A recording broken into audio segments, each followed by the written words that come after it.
presence daily live. I surrender all. I surrender all. Oh, to Thee, my blessed Savior, I surrender all. The 14th station, Jesus is laid in the Holy Sepulchre. We adore Thee, O Christ, and we praise Thee. Because of Thy holy cross, Thou hast redeemed the world. Joseph of Arimathea took the body of Jesus, wrapped it in a clean shroud, and put it in his own tomb. Gospel of Matthew chapter 27, verse 59. The silence of Holy Saturday reminds each one of us of the silence of death that invades our whole being at the time of our death. Yet we are hopeful that death is not the end. There is a life beyond the grave. We pray, Lord, teach us to be silent that we may be able to listen to You. Teach us, Lord, to live in Your presence and to always love You. Teach us to pray and remain close to You. May You live in each one of us. May You live through each one of us. Amen.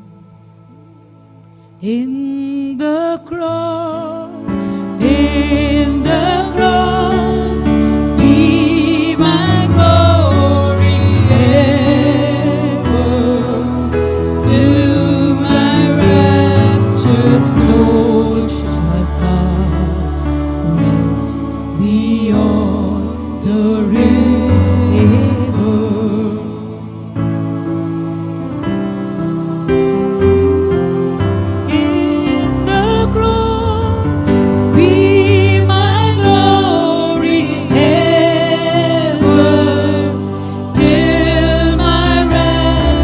Soul shall find rest beyond the river.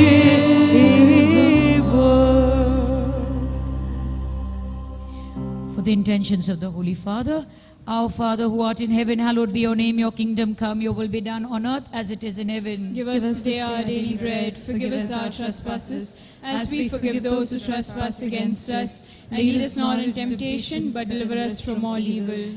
Hail Mary, full of grace, the Lord is with You. Blessed are you among women, and blessed is the fruit of Your womb, Jesus. Holy Mary, Mother of God, pray for us sinners, now and at the hour of our death. Amen. All glory be to the Father, to the Son, and to the Holy Spirit. As it was in the beginning, is now, and ever shall be, world without end. Amen. Praise the Lord. Praise the Lord. Hallelujah. Hallelujah. I know some of you have fasted and some of you have feasted. Everything is an invitation of the Lord. So, but there is time. What's the time now? I always say, if you hear me ask you, what is the time? You have to say, it's time to praise the Lord.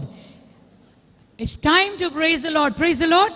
Praise the Lord. Hallelujah. Hallelujah. We just did the way of the cross, and we reflected on that beautiful exchange that took place on the cross. Jesus took all our sins and He gives us pardon and forgiveness. Jesus takes all our sickness upon Himself. He gives us healing. He gives us wholeness. A beautiful exchange that took place on the cross. And that's why I invite you this afternoon to trade all your sorrows with Jesus. He will give you joy. I'm trading my sorrows because I'm getting joy back from the Lord. I'm trading my sickness, I'm getting healing. So it goes like this.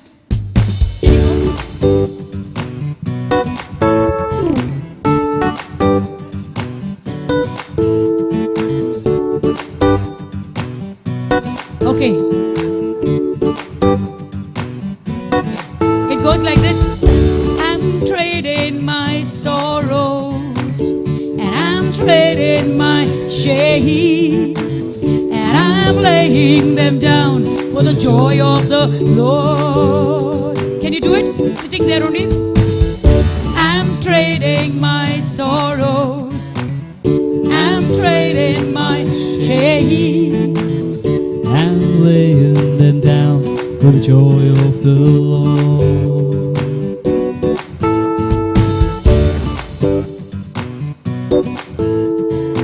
Praise the Lord. So it goes like this then. Then you say, yes, Lord, yes, Lord, yes, yes, Lord.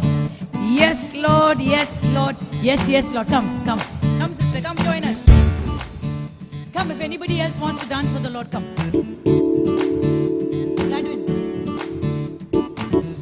I'm trading my sorrows, amen. And I'm trading my shame. And I'm laying them down for the joy of the Lord. I'm trading my sickness. I'm trading my pain. And I'm laying them down for the joy of the Lord. And we go. Yes, Lord, yes, Lord, yes, yes, Lord. Yes, Lord, yes, Lord, yes, yes, Lord. Yes, Lord, yes, Lord, yes, yes, Lord. Amen. Don't feel shy. No, even I always say nuns and priests also have to do the actions because King David, such a big king, anointed king, chosen by the Lord, he could dance, and when people saw him dancing, his wife said, "You're dancing before naked girls." But he knew he was dancing before the Lord. Praise the Lord. Hallelujah. So don't feel shy, and we'll do it. Let's all stand up and do it. Come on. Put your hands together.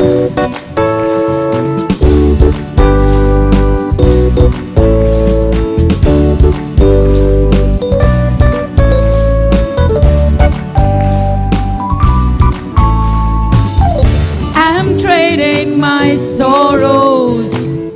I'm trading my shame. I'm laying them down for the joy of the Lord. Sing it again. I'm trading my sorrows. I'm trading my shame. I'm laying them down for the joy of the Lord. I'm trading my sickness. I'm trading my sickness. I'm trading my pain. I'm laying them down for the joy of the Lord. We go. Yes, Lord, yes, Lord, yes, yes, Lord. Yes, Lord, yes, Lord, yes, yes, Lord. Yes, Lord, yes, Lord, yes, yes, Lord. Amen. We go. Yes, Lord, yes, Lord, yes. I can't hear you sing. Yes, Lord, yes, Lord, yes, yes, Lord. Yes, Lord, yes, Lord, yes, yes, Lord. Amen. One more time. I'm trading my sorrows. I'm trading my shame. I'm laying them down for the joy of the Lord. Can I hear you sing it? I'm trading my sorrows. I'm trading my sorrows. I'm trading my shame. I'm laying them down for the joy of the Lord. I'm trading my sickness. I'm trading my sickness. I'm trading my pain. I'm laying them down for the joy of the Lord. One more time. I'm trading my sorrows. Amen. I'm trading my shame. And I'm laying them down for the joy of the Lord.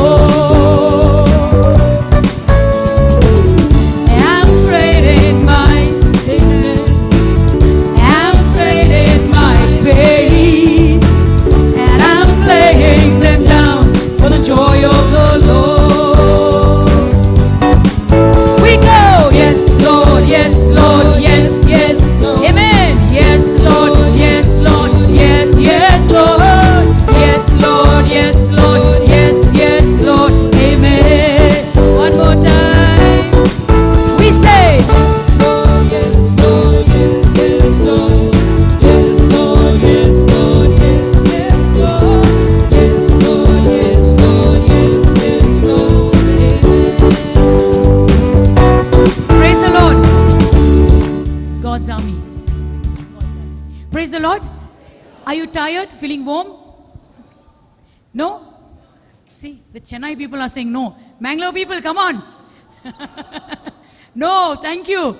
Okay, you can sit down for a moment. We heard about brother talking about Elijah, the big army that is all around us.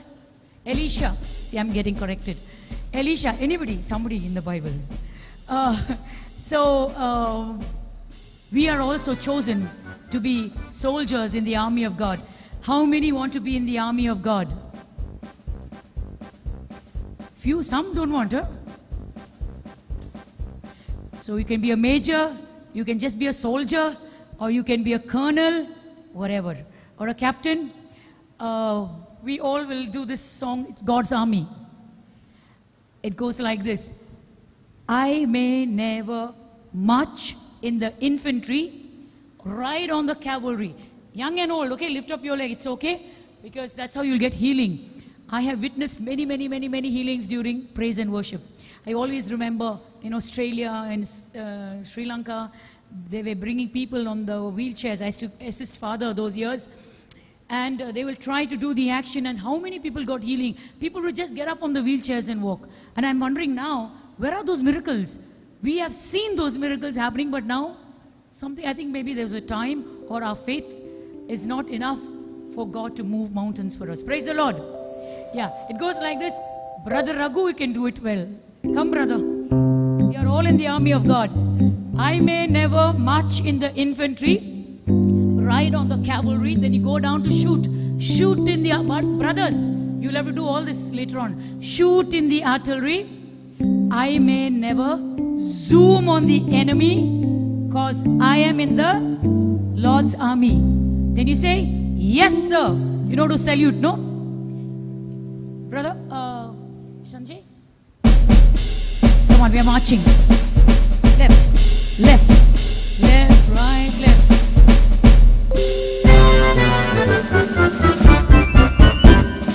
I may never march in the infantry, ride on the cavalry, shoot the artillery. I may never zoom on the enemy, cause I am in the Lord's army. Yes sir. I am in the Lord's army. Yes sir. I am in the Lord's army. Yes sir. I am in the Lord's army. I am in the Lord's army. Yeah. If we take you all to the battlefield, brother, we are sure to lose this battle. Yeah. Now you better all get up and put some life into your action song. And I want to drive away your sleep because we're getting a heavy talk in another 5-10 minutes.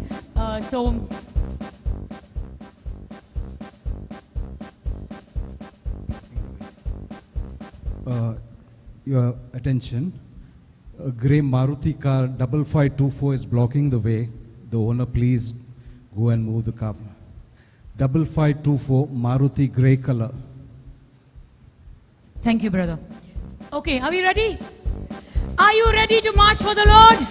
Amen. Come on. Left, left, left, right, left.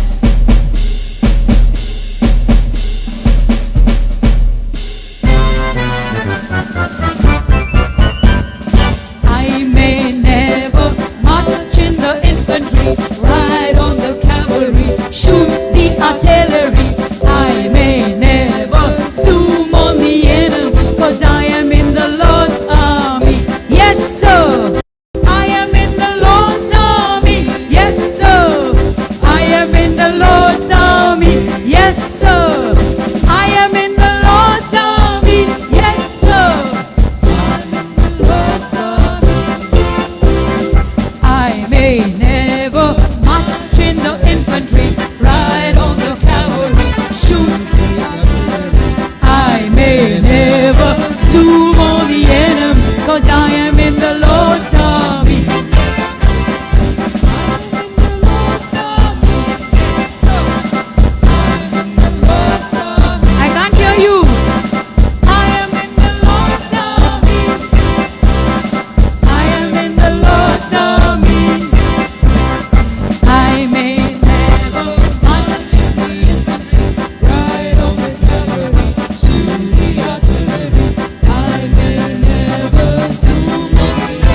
we invite a new set of soldiers in God's army? Shall we invite a new set? We'll invite them. What about the Dominican brothers? Dominican brothers. Father Sunil specially told me to call them and make them march in the front. Come on, brothers. You start marching from there. Left, right. Don't feel shy. You're marching for the Lord. Come on. Everyone, move your body. If a physiotherapist says put your head up, legs up and head down, you'll do it. Now we are telling you do it. Spread out, spread out.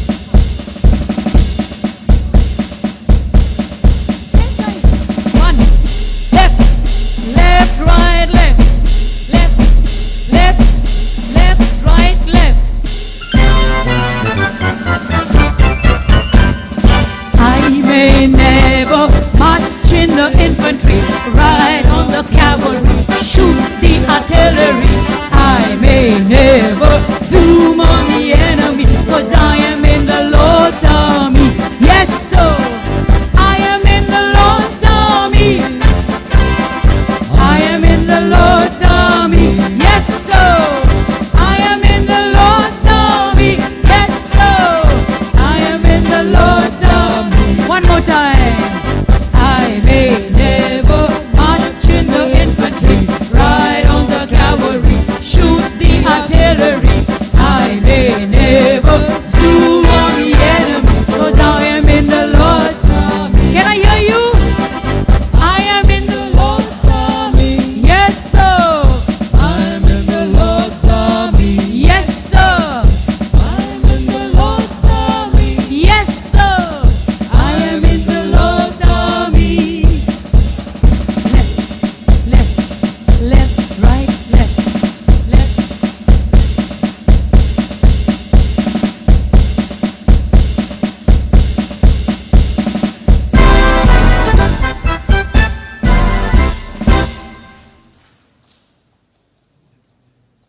I think you all had enough of marching. You can sit down. We prepare for the talk, but before that, we'll once again invite the Holy Spirit. Let's sit silently in the presence of God. We have to look into our lives.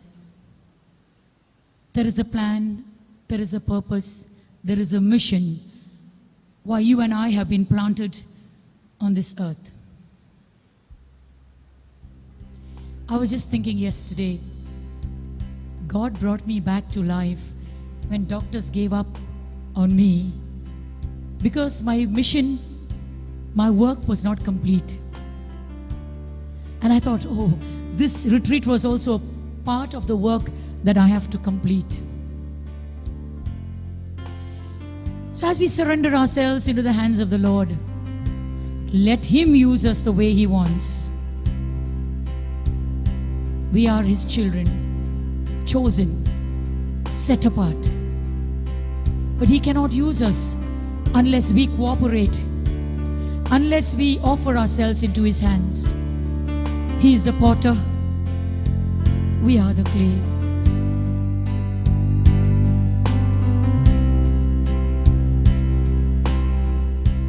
Change my heart, oh Lord. Change my heart, oh Lord. Make it ever new. Make it ever new. Change my heart, oh Lord. Change my heart, oh Lord. May I be like you.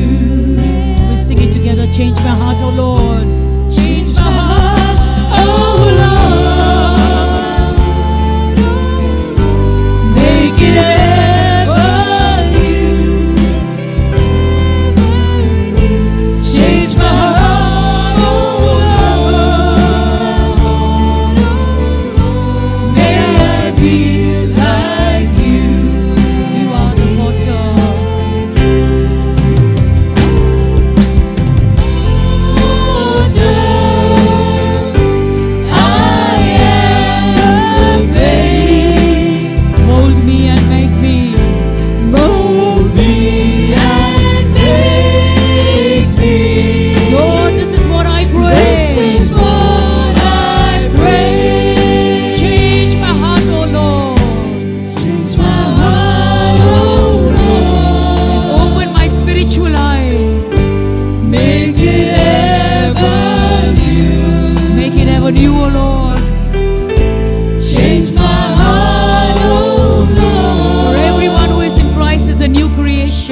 Change my heart, oh Lord. Make it ever new. Make it ever new. Lord, change my heart. Change my heart, oh Lord. So that I will be like you. May I be like you.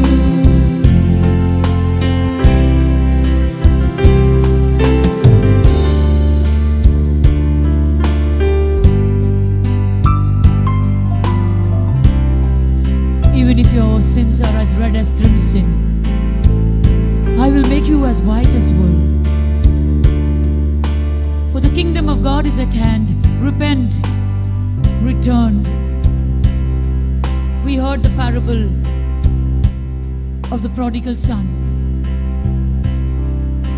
We heard how God has given us everything, every blessing. But because of our spiritual blindness, we are seeking in the wrong places and searching in the wrong places. Lord, we have offered our hearts into your hands, our lives into your hands. For you are the potter. We are the clay in your hands to be molded, Lord. Mold us as we listen to your word, that we may be able to do the most beautiful confession. It may be the last confession of our life, we do not know. Make us ever new. For everyone who is in you is a new creation. The old has gone and the new has come.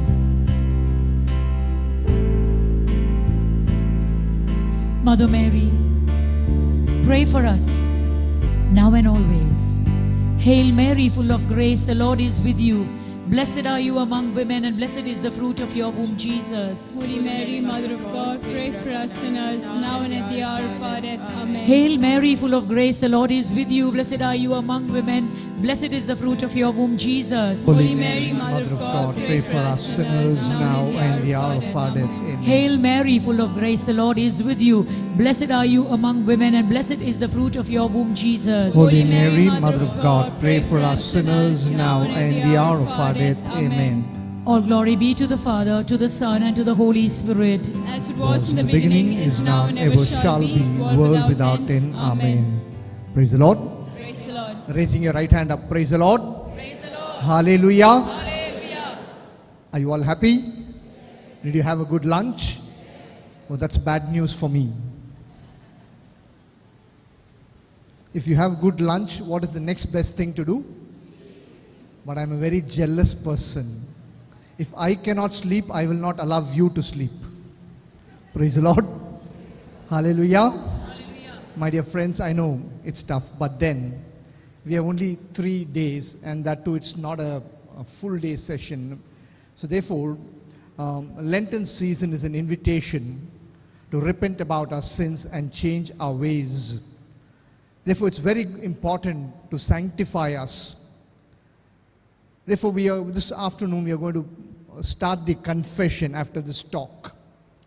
So in order for that, to make a meaningful confession, it's good to prepare ourselves well for confession. How many of you have a mobile phone with you? Can you just raise your with you here? Nothing wrong in that, okay? I'm not going to take it. Everybody should be having, no? Don't tell me. Put your hand up, I want to see that. Can I, if possible, can you put it on silent mode or even on flight mode if possible? Open it, take the notepad there, because I see most of you don't have a notebook with you. And note down the points that you want to confess. It will help you when you go for a confession. That's the idea, okay? Normally we tell people to write it down, but since many of you, if you have a notebook and paper, that's better. And if you're writing down, don't look at your neighbor's notebook and start writing. Then you will be confessing their sins, not yours. It's only to help you to prepare. If possible, do that, okay? Okay, with this thought in mind, let's open our hearts and receive God's word. As I was talking to you in the previous talk, God has blessed us with every blessing. We know that. The book of Genesis chapter 1 verse 27 and 28 tells us like this. So God created human being in his own image and likeness. It says like this. So God created humankind in his image. In the image of God he created them, male and female. God blessed them and told them, be fruitful and multiply and have dominion over the rest of the creations. My dear friends, as I already mentioned to you in the previous talk, every blessing that man needs, when I say man, entire human being needs, is already given to us by God. But still, somewhere, we are all searching for this blessing. God begins a relationship with man with, okay, before that, what are the basic needs of a human being? Basic needs. One by one. Since I cannot hear people from behind, let us start from here. Calvary, you want to say? Food, okay, food, stand up. That too, after eating full stomach, he's coming and saying food now. Okay, keep standing there. Food, good. One by one. Shelter, okay, shelter, please stand up, sister. One minute, one by one. Sister, shelter, no, stand up. It's okay, nothing, it's only for an example. If you don't want to stand, I'll ask somebody else to stand up. Oh. Shelter, you said shelter, no? Okay, shelter. He's standing, okay, little boy is standing. Do not enter. That's his shelter. Okay, praise the Lord. Let's take food, shelter. Air, okay, air is there. Water, somebody said water. Okay, water, he's standing. Oh, you stand for water. No. Love. Don't tell us what you're lacking at home. General things, See, sister, I'll come to that clothing little later, okay? If I forget, remind me. Okay. Cash. Today all online payment, sister, Google Pay. What is that? What is Paytm? Phone Pay? No cash. Cash and all is not needed. I said basic requirement. Food, water, air maybe then. Maybe a good job, no? All of us need a good job, no? How many of you believe you need a good job? That's a basic requirement. If everything is lifting his hand up. Okay, let you stand up. Good job. Then anything else? Family. What about family? We all need good family, no? Yes or no? Yes. Okay, family. You want to say something? Sister, already one clothing is there. I will come to the clothing little later. That's all something personal. Okay, that's all something after have family. That's what family, brother. So that's all a part of family, no? Okay. Love. Love is God, okay? So family, both of them stand up now. Come on. Very interestingly, you did the action, brother, for the song. Did she do? Did you look at her doing the action? Did you look at her doing the action? You know why I'm asking this question? I may never march in the infantry, ride on the cavalry, shoot the enemy, she was aiming at you. That's why I asked you that. Praise the Lord. Hallelujah. Family, yeah, please. Both of you stand. Family means together, yeah? Not alone. Okay, these are the things. Rest all things are personal, okay? Air is part of our life, then okay, not. Rest of the things are personal. Money is required, all that, peace, all that is required. Those things, these are the basic requirement, yes? Now, God begins a relationship. Yes, there's a basic needs every human being needs. How can we call this basic needs? Because it is God who has put all that into our mind. My dear friends, God has tuned us to it. How does God begin a relationship with man? Anybody knows? How does God begin a relationship with man? By Nosa. Sister. No, word is okay. What word did he use? The first words that God spoke to man. Blessed him. Who said that? Somebody said blessed. Who that? God begins a relationship with man with a blessing.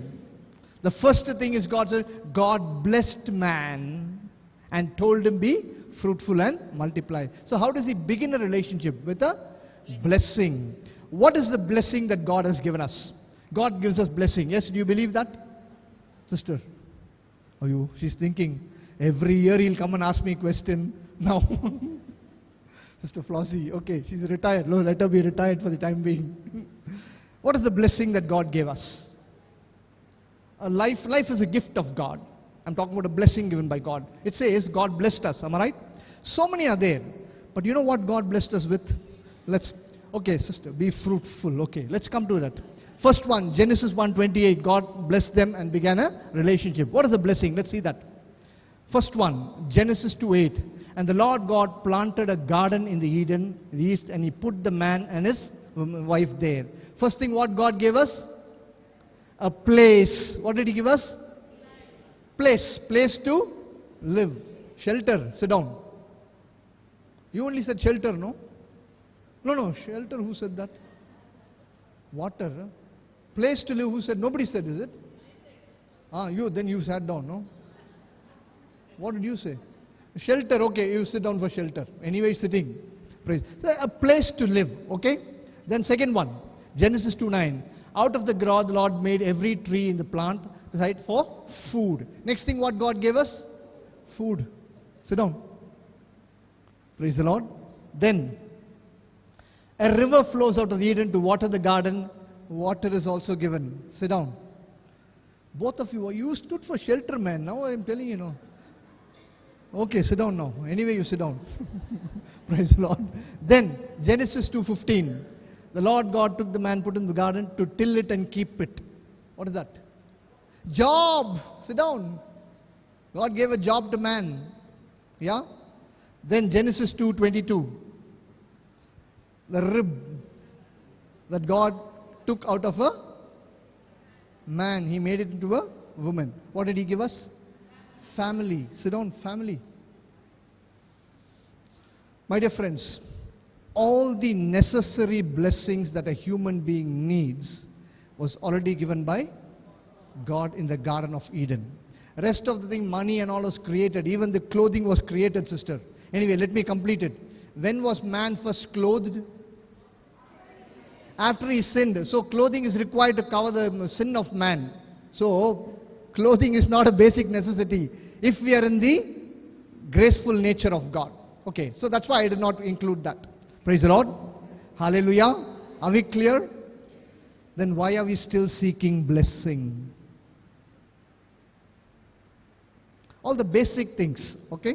Food, water, shelter, place to live in, work, family, everything that a man actually needs to be healthy and happy is given by God already. Then why are we still seeking this blessing? Who's answering? Because I cannot see. Okay, fine. Tell me. Social being. But God created us as a spiritual being in His own image and likeness. No, we became a social being, sister. We were not created. In whose image and likeness were we created? Was God a social being? No. Was God a social being? He is a spiritual being. God is spirit. Jesus said in the Gospel of St. John, He's telling that woman, God is spirit. No. We became social after we committed sin. That's right. I'm not questioning that part of it. So what I'm trying to tell you is, what is the reason for losing the blessing? That's what we're losing. It's not because of what we are created. I will tell you why we are losing the blessing. In the midst of all these blessings, you know what God did? I will tell you. Genesis 2:22 we came, no? Then why we still seek blessing? Genesis 22:6-17. After the Lord commanded the man, you may freely eat from the tree. Look at this. In the midst of all these blessings, God is placing a commandment. You get it? God is placing a... So in the midst of all your blessing, what will God keep there? A commandment. If you break that commandment, what will happen? You will lose all the blessings of God. Praise the Lord. Hallelujah. Do you understand this, my dear friends, what I'm trying to tell you? That's the problem. In the midst of this blessing is a beautiful commandment. And today we are looking at the blessing and we are missing the command of God in the midst of this blessing. Praise the Lord. Hallelujah. Praise the Lord. That's the reason for many of us forfeiting Him. That's what the Bible says. What is sin? What is sin? 1 John chapter 3 verses 4 says, everyone who commits sin is guilty of lawlessness. Sin is breaking the law or commandment of God. Therefore today, the primary reason why we forfeit our blessing is because of sin. And what is sin? Breaking the command of God. In the midst of blessing in our life, there are still commandments. My dear friends, let us be very clear. Let's be very clear. In the midst of all the blessing that God has given us, God has placed commandments. If we follow the commandments, if we don't break the commandments, every blessing and promise of God is for you and me. Praise the Lord. Hallelujah. Praise the Lord. Where are your right hands? Writing, no? Okay, good excuse. No, excuse, sister. Praise the Lord. Hallelujah. Good, good. I understand most of you are taking down something. I'm very happy about it. Praise the Lord. Therefore, that's it. And what is the consequence of sin? Death. The wages of sin is? Where is it written? Romans 6:23. Good brothers, come on, tell me. Romans 6. Order of preachers, you have to tell that. Dominican order of preachers. Praise the Lord. Hallelujah. Yes. Wages of sin. Death means what? Loss of all spiritual graces, loss of the grace of God. So that's okay. Catechism of the Catholic Church 1849. Catechism of the Catholic Church, article number 1849 is also giving us another explanation of sin, definition of sin.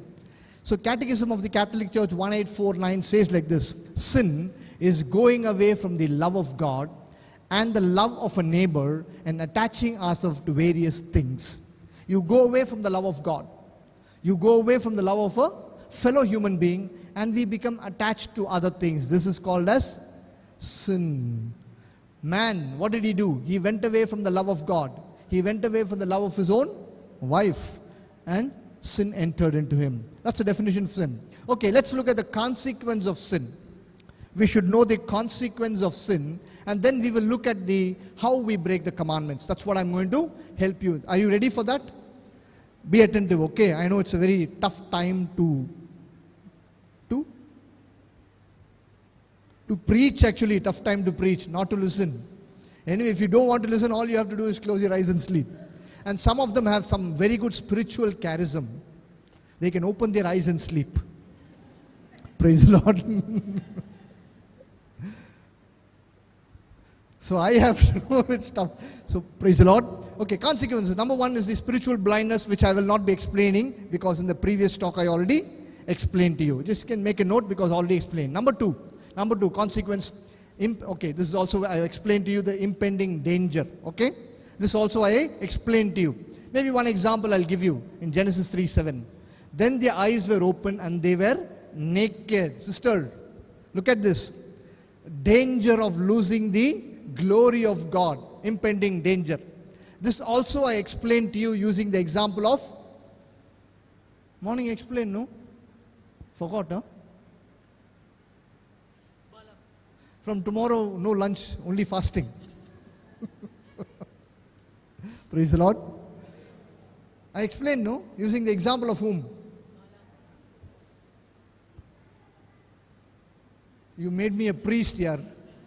That was father who spoke about it. I'm a father of 2 children. Okay.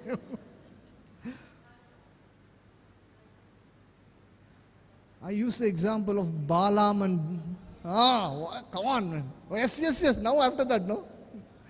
Praise the Lord. Okay, anyway, that's okay. Third one. The consequence of sin is fear and hurts will come to us. Many of us are wounded today. Maybe in our relationship with God, relationship within the family, relationship with others. We are wounded and hurt. It's a consequence of sin. Let's read one example. Genesis 3:8. What happened there? They heard the sound of the Lord God walking in the Garden of Eden. And what did Adam and Eve do? They went and hid themselves. And God is calling out, Adam, where are you? What did he say? I heard, no sister. He did not say that. I'm not saying they were not naked, but Adam did not say that. What did he say? He said, I heard the sound of you in the garden and I was afraid. First he said he was afraid. Then he added all those things. I asked you, what did he say first? What did he say? I was afraid. Fear. Why? Consequence of sin. Today, lot of inferiority complex. We are scared about so many things. Scared means I'm not talking about scared of cockroach. I'm not talking about that. We are scared about our very life itself. Yeah?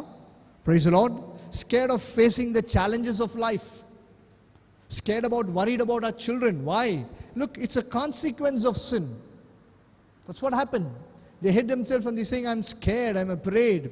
Today, many of these kinds of factors are because of sin. Because I want you to be aware how sin can destroy you. Sin is death. What means, man? Fear means you're half dead. Yeah? What's your name? Ryan. Very good, Ryan. Fear means half dead or full dead? Full dead. He's very clear. No half and all, brother. Full dead. Praise the Lord. Yes, that's another thing. Then fourth one, unforgiveness. Today many of us are suffering from unforgiveness. Father was speaking about the elder son in the parable of the prodigal son. Father spoke, not me. What was the problem? Today unforgiveness. Today, my dear brothers and sisters, one of the dangers that we human beings are not aware of is the greatest problem, consequence of sin, which is unforgiveness. Unable to accept others. We are struggling. Let's accept it today. Struggling, unforgiveness in family, siblings, with others, with other creations of God. So much of unforgiveness. Let me tell you, this is the consequence of sin. Look what I put there. Genesis 3. Adam and Eve only. For everything, Adam and Eve only. What to do? The man said, the woman who you gave to me, she gave me the fruit and I ate. When man committed sin, God is asking him, did you eat from the tree? What did he say?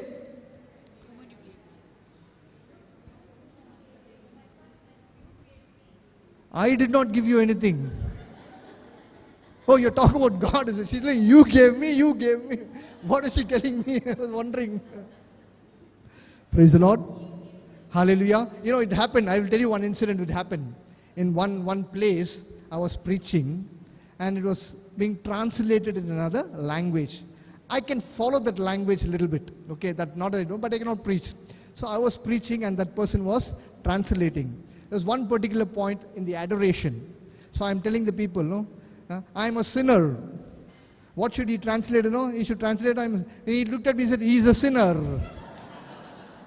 Like that she's saying, you gave me. Praise the Lord. Hallelujah. I have to keep you all awake also, no? So, what did she say? The woman whom you gave me. Sometime back, what did he say? Honey, sweetheart, my love, bone of bone, flesh of flesh. What happened to all that? The woman whom you gave me.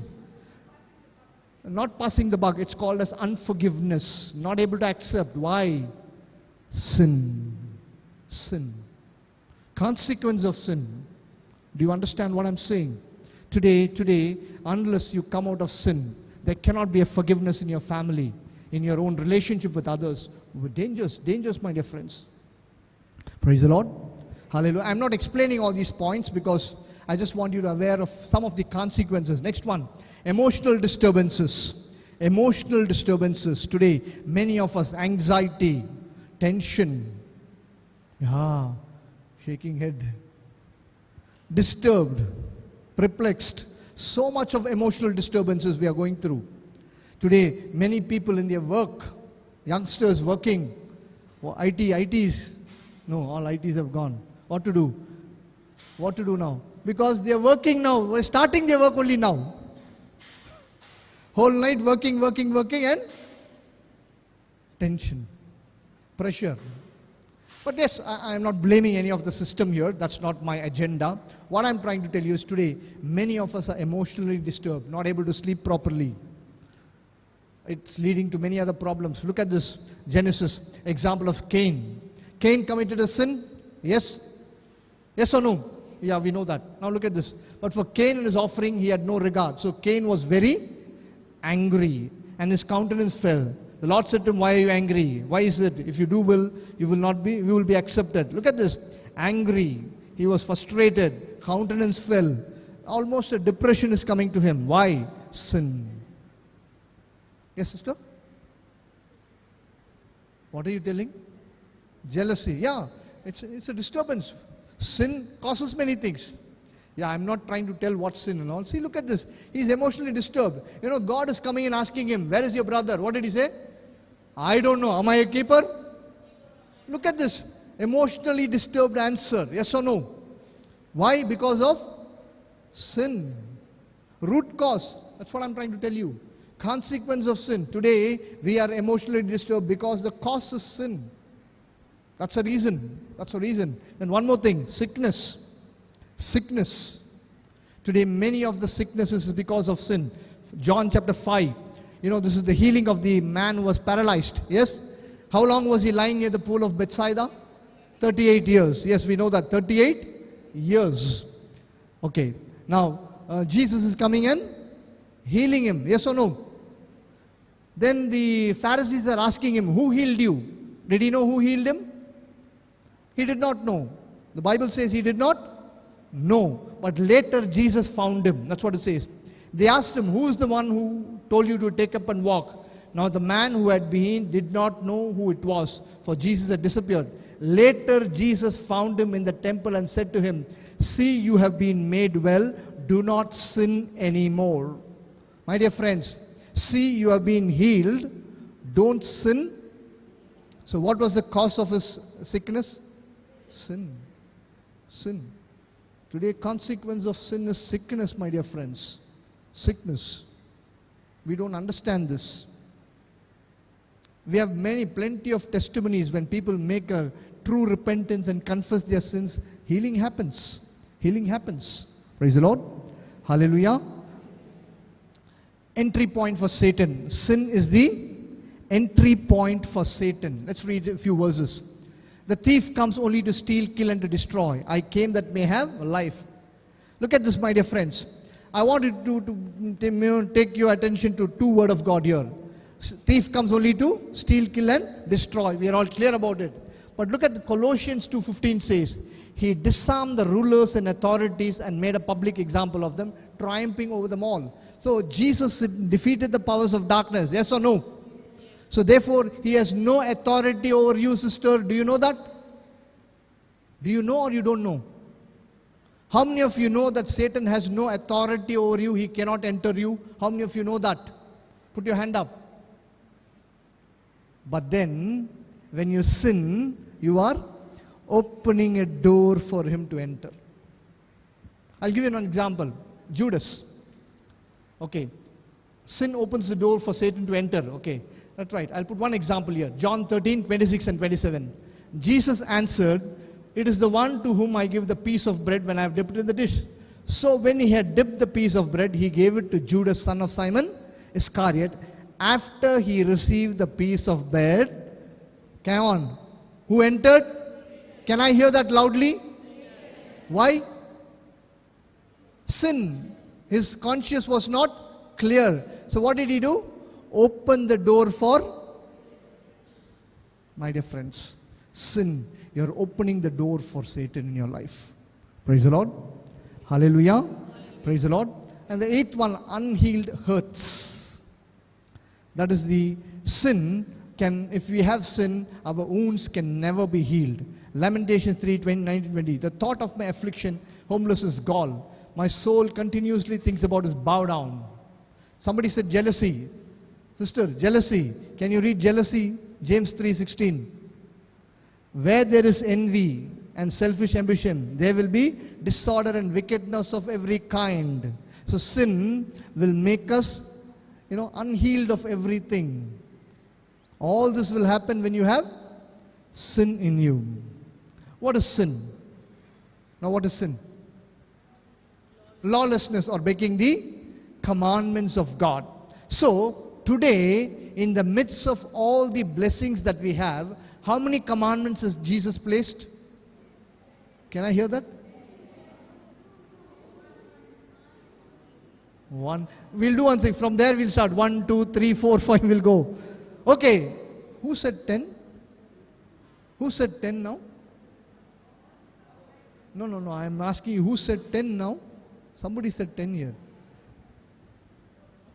There's a problem. I'm telling you, this is the problem with us. We are all so thorough with the word of God. The moment I asked you how many commandments, I'll come to the 2 and 1 little later, okay? Many people said 10, 10, 10. Now when I asked you who said 10, hiding behind the bush. Why?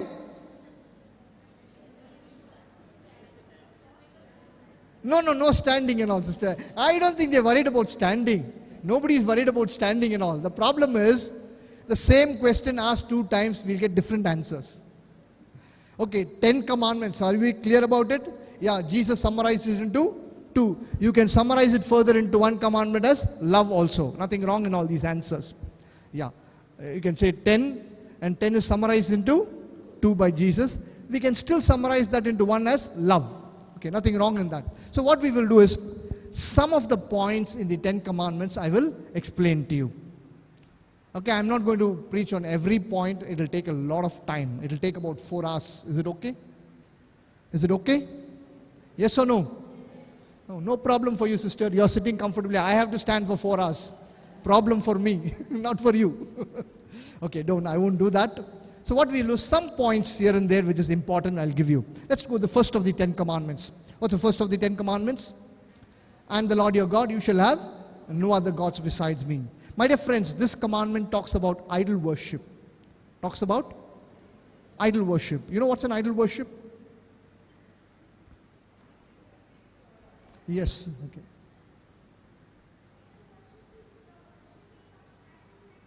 Oh, praise the Lord.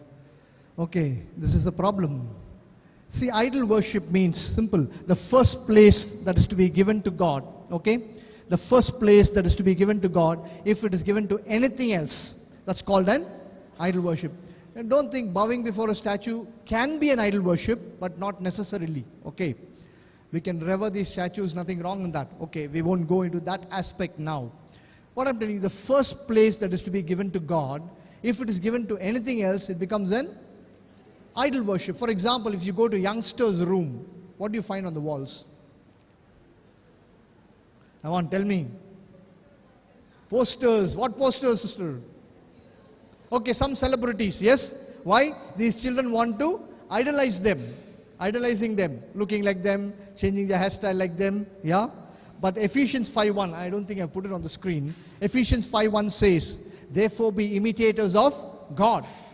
Imitators of God. Okay, anyway, there are not much of youngsters there, and these brothers are youngsters only, but you remain there and don't come this side. Okay.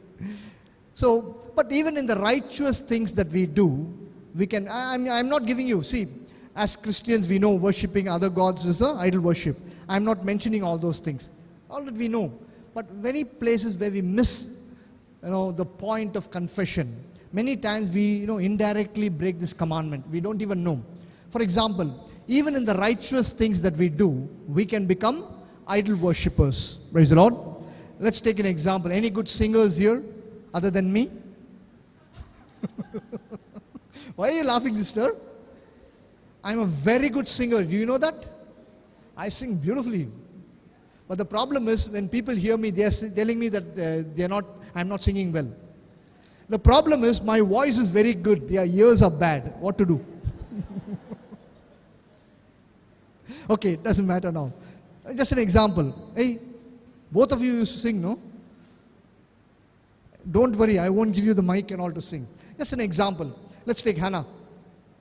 Suppose she's the #1 singer in the church choir. Will you be happy about it? Good. Nothing wrong, because you're singing for God's glory. Praise the Lord. What's your name, sister? You come and prema, no? You come and join the choir. Now you become #1. Imagination, brother. Don't worry, okay? You're allowed to imagine. He's thinking, best singer. Imagine, brother. Freedom to imagine. You come and join the choir now. You become the #1. What will happen to you? Generally, okay? Jealousy. And somehow you'll want to become #1 again. Now, who has given you the talent of singing? Yes, God. For whose glory are you singing? Who's brought the other person in the choir? Instead of acknowledging it is God who's given me this talent, it's for God's glory I'm singing, it's God who's brought the other person. Somehow, if you want to become number one, what are you focusing on? Your own talent. So the talent given by God, the talent which you are using for the glory of God, has now become an idol for you. Idol. Clear about it?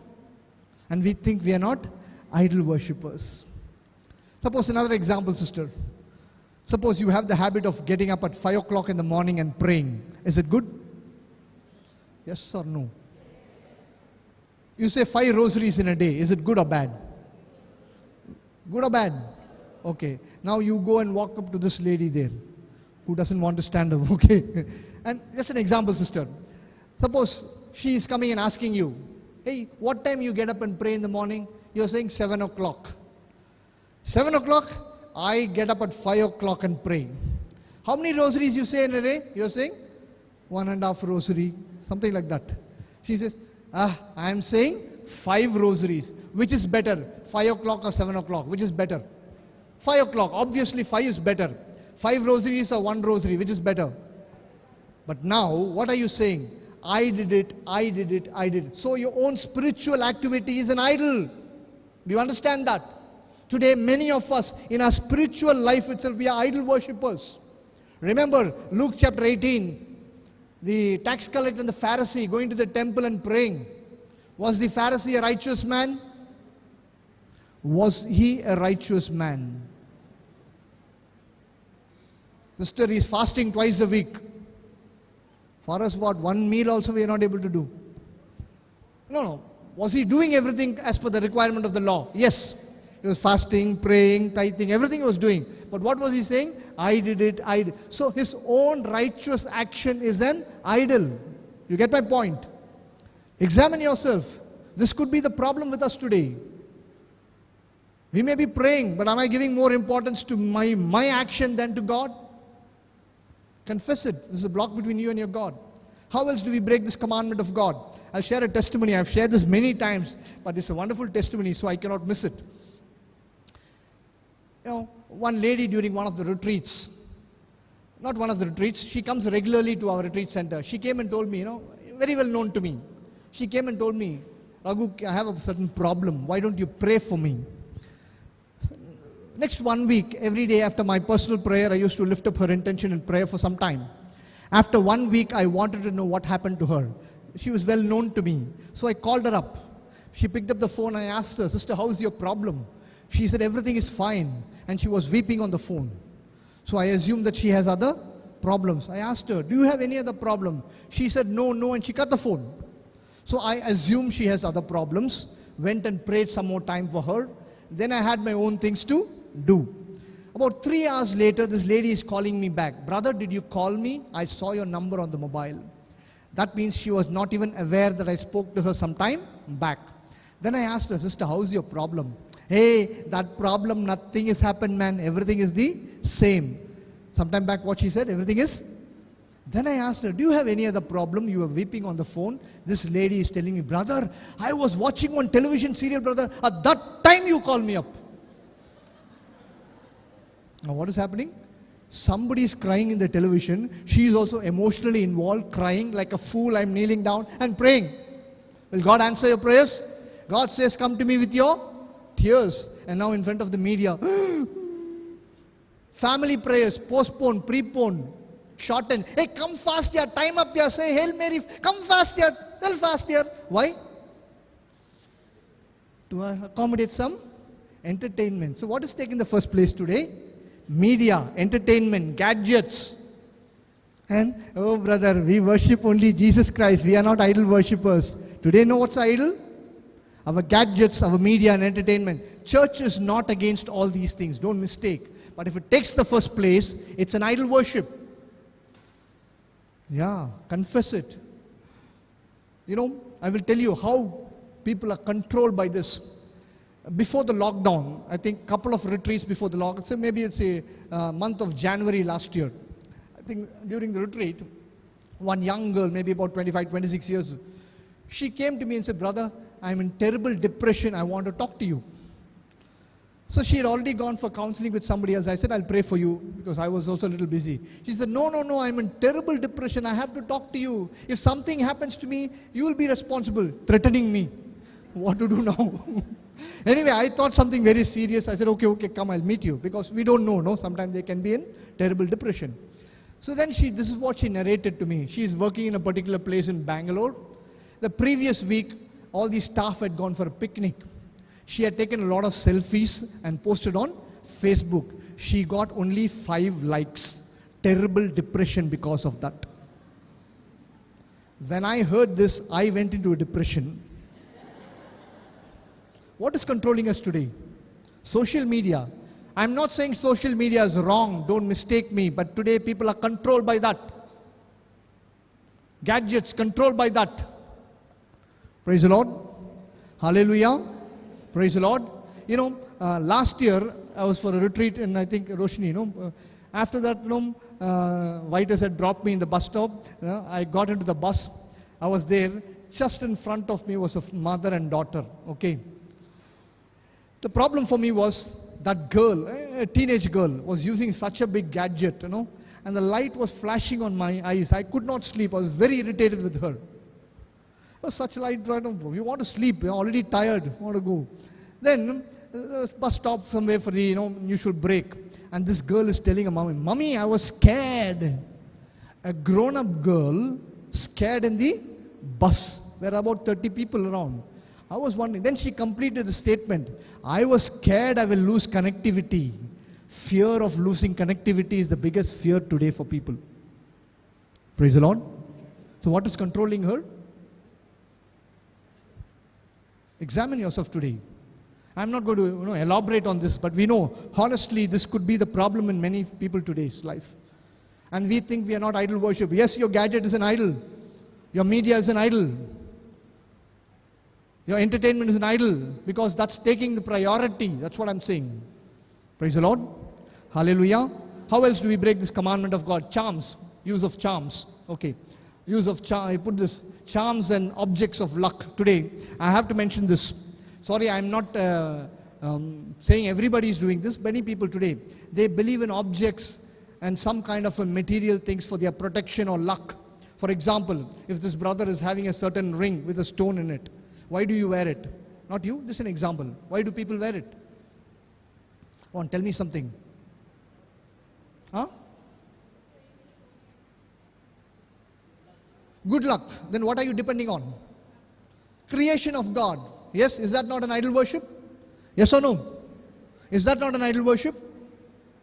I'm not finding fault with the other faith. Let them do it. We are not questioning them. But as a Catholic, are we called to do that? If you think that wearing that object will give you luck, what are you depending on? If I keep this in my house, I will get protection. If I wear this in my body, I will be protected. Who protects you? Who gives you blessings? Then why are we depending on these objects? You go to many Catholic families, you find that laughing Buddha sitting there. Have you seen it? Why do people keep it there? One lady gave me an explanation for that. Brother, if you rub the stomach of laughing Buddha, money will come. And the husband was in the retreat. He rubbed his stomach and said, brother, no money is coming. Only stomach is going bigger. Praise the Lord.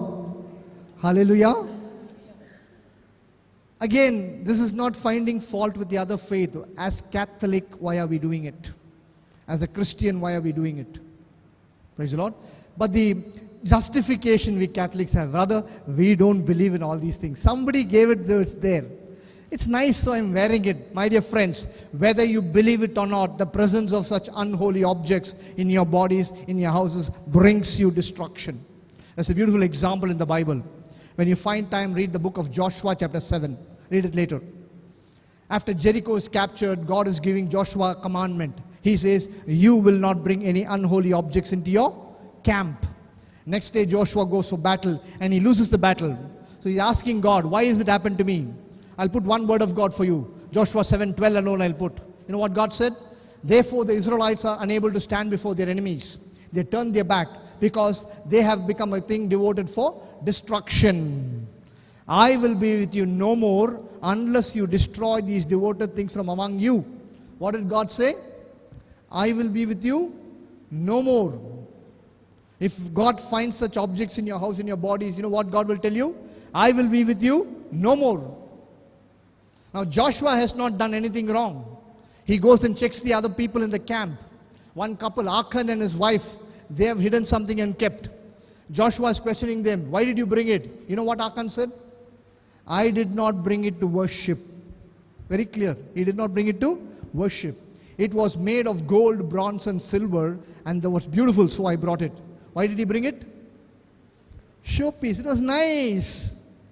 But what happened? They lost the battle. Next day Joshua destroys it, and immediately the Israelites win the battle. Today many of us are losing the battles of our life because of the presence of such unholy objects in our houses, in our camps. Destroy it, confess it. Why do you depend on objects? Praise the Lord. Hallelujah. Praise the Lord. If I wear this, I'll be protected. Where does the Bible say? Where's the church teaching is done on that? Show me if the Catholic Church is teaching you, keep this object, you'll be blessed. Praise the Lord. Hallelujah. Then why are we doing all these things?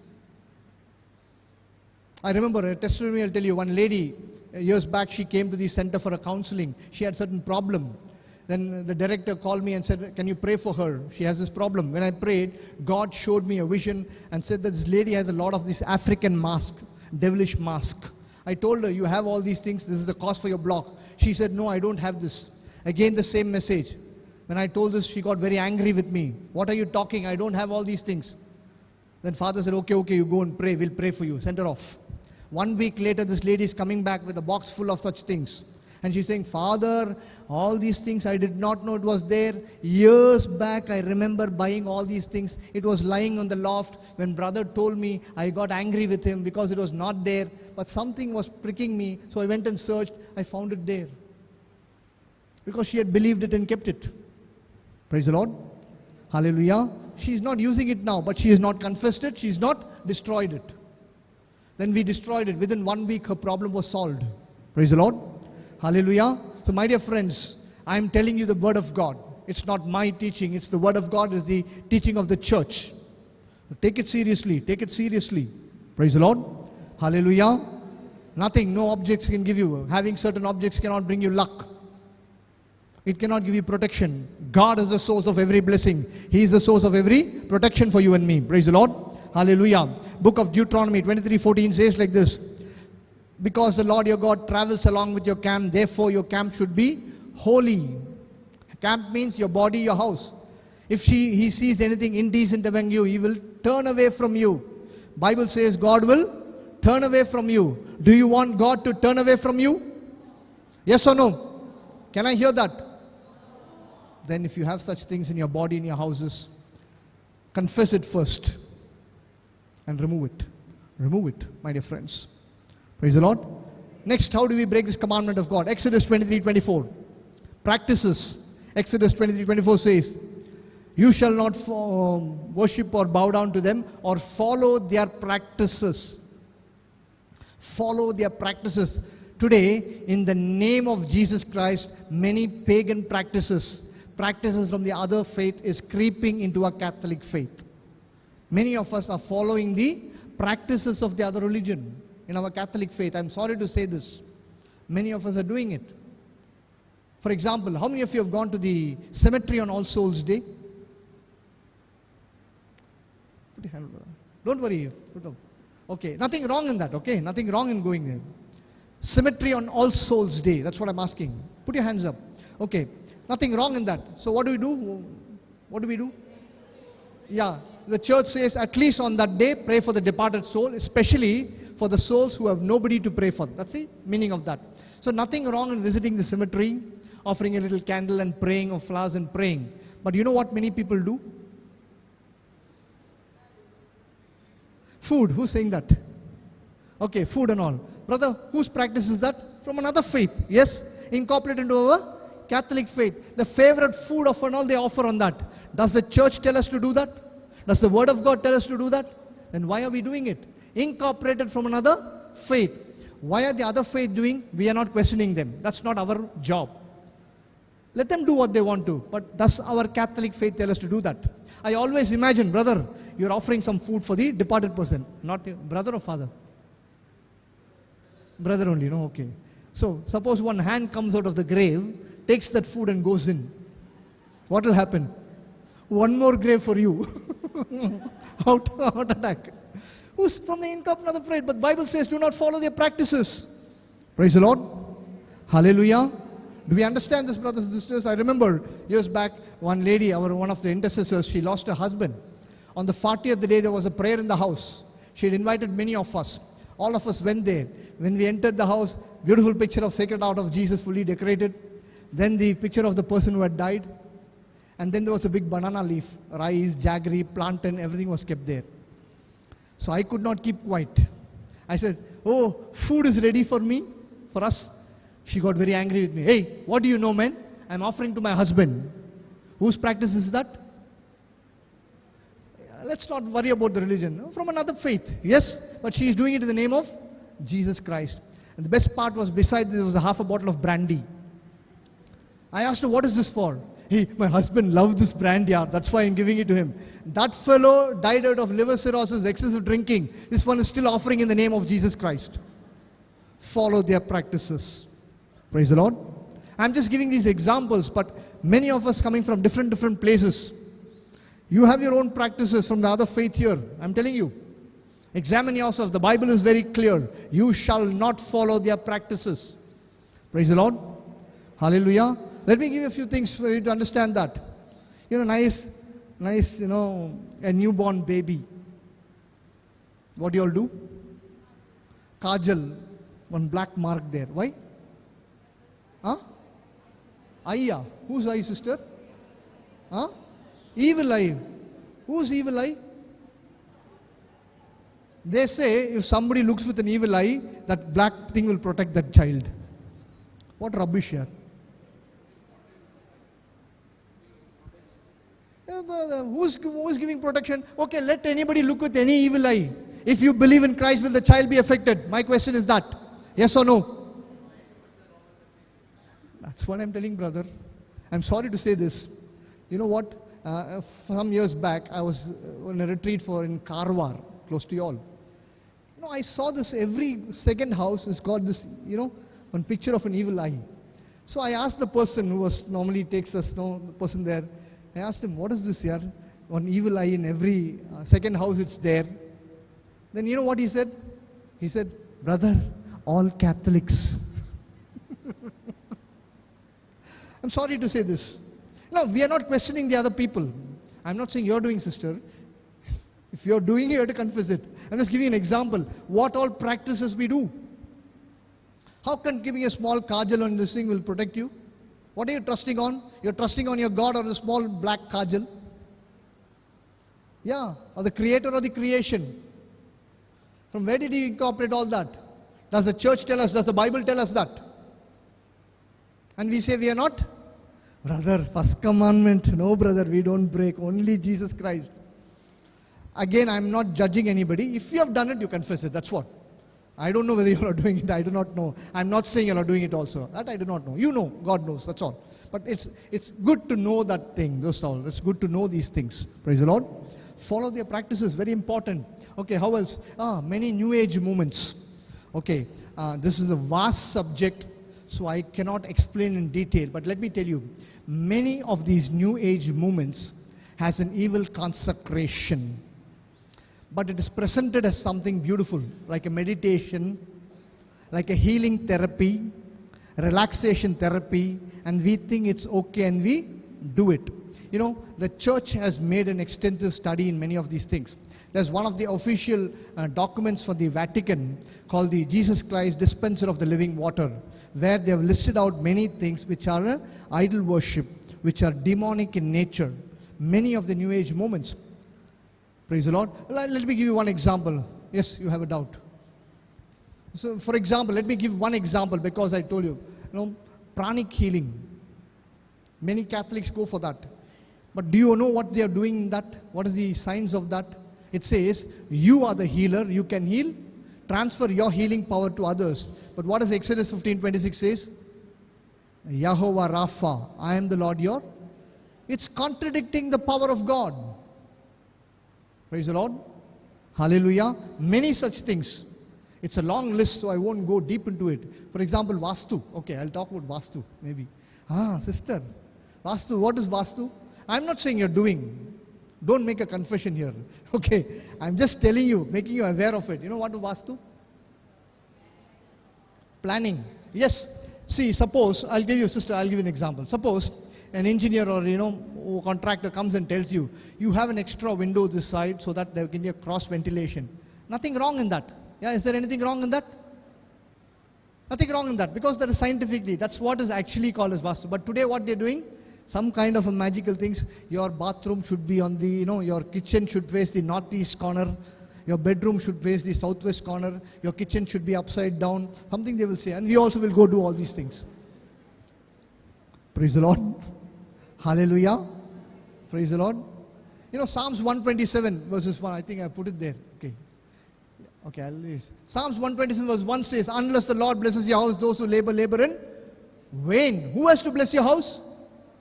Not somebody saying you keep your door this side, you keep your window that side. Okay, for scientific reason, by cross ventilation, you keep it. Nothing wrong in that. But today what they say, kitchen should be where, sister? Where should the kitchen be? As per Vastu? Brother, I'll tell you one secret. Wherever your kitchen is, you have to eat your wife's cooking, no choice. Correct, no? Whether it's northeast or southwest, same person has to. See, brother, no choice. What to do? Praise the Lord. See, what I'm trying to tell you is all these New Age moments, many of these things. Be very careful. Yes, brother. Okay. I thought I will avoid that question. Okay, anyway, you asked me that. Okay, I'll answer that question to the best of my knowledge. Okay, see, he is asking about yoga.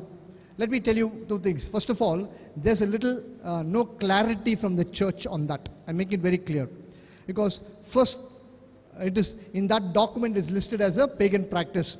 But then some of the Eastern churches are saying it's an exercise, you can do it. So the church is still debating on that. So I cannot give you a clear answer unless the church comes with a clear answer.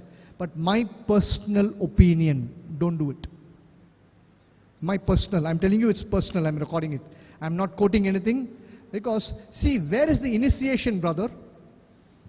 From a pagan worship. Yeah? So, they say, what if I do it as an exercise? Brother, why do you want to take a chance when you can do so many other exercises? Better don't take a chance, no? Praise the Lord. Hallelujah. So, but I'm not making a statement right or wrong, because let the church come with the clarity, then I will tell exactly what it is. Praise the Lord. Hallelujah. That's why I did not take that. But I'm just generalizing all the New Age movements like that. Praise the Lord. Hallelujah. Okay, what about superstition and all? Superstition, another problem. Many people believe that certain action they do is the reason for them to be blessed. I have to get up only for the right side of the bed. Praise the Lord. When I go out of the house, I'm black cat. Cat should not go out. He will say one divine mercy, one rosary, 5 minutes of hallelujah, hallelujah, and go out of the house. One cat will go across, go back inside. Which is more powerful? Not your hallelujah, that cat. Poor cat, it ran because one mouse was running in the front. What it can do? Praise the Lord. Hallelujah. Superstition, yes, but the church teaching is very clear. The Catechism of the Catholic Church, 2111 to 2116, 2111 to 2116, clearly says all these superstition, New Age movements are a cult practice. Catechism of the Catholic Church. Read it later. Praise the Lord. Hallelujah. I remember in one retreat, in the first row, one lady was sitting, not you, sister, was sitting with one leg black socks and one leg white socks. So I was preaching, I suddenly saw that. So I thought she made a mistake, okay. So after my talk, quietly I went to the sister, I think you made a mistake, one black and one white. She looked at me and said, I know.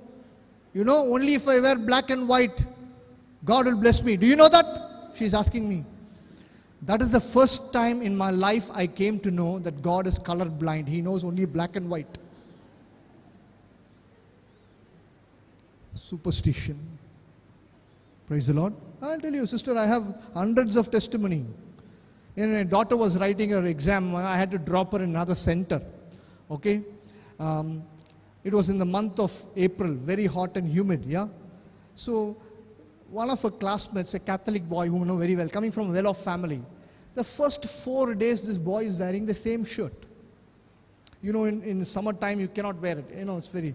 And it's not that he cannot afford and all. He's coming from a very well-off family. So I went up to him and asked him, hey, Daniel, what is this, man? Same shirt for 4 days. Uncle, first day when I wore this shirt, my question paper was very easy. So my mother told me, till exam gets over, you should not remove this shirt. Luck will go away. Imagine the person sitting next to him and writing the exam.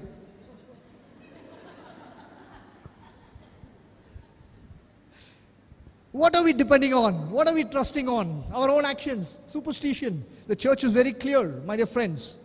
Many of us do this. One man in the retreat hall, no? There's a room just before we enter the retreat hall, or if you know, counseling room where you used to sit. Now it's a chapel there. Earlier it was a counseling room. I was sitting there. One man, every time he enters the hall, he'll do an enter in. Third day I caught hold of him. I said, what are you doing? Brother, I made a mistake. What mistake did you make? No, you must put your right leg first and come in, no? I said, what? Why? No, brother, only put your right leg first, blessing will come. Catholic, huh? Catholic. I asked him, what will happen if you put your left leg? No, brother, blessing will be blocked. Then I told him, cut off your left leg. He jumped in and ran. After that, I don't know what he did. Look at this. Certain actions we cannot say, God, sing God. My dear friends, not that. Okay, consultation, astrology, numerology, zodiac sign, palmistry, horoscope. So many things are there today. So many things are there today. My dear friends, I'll give you one word of God. Isaiah 47:13.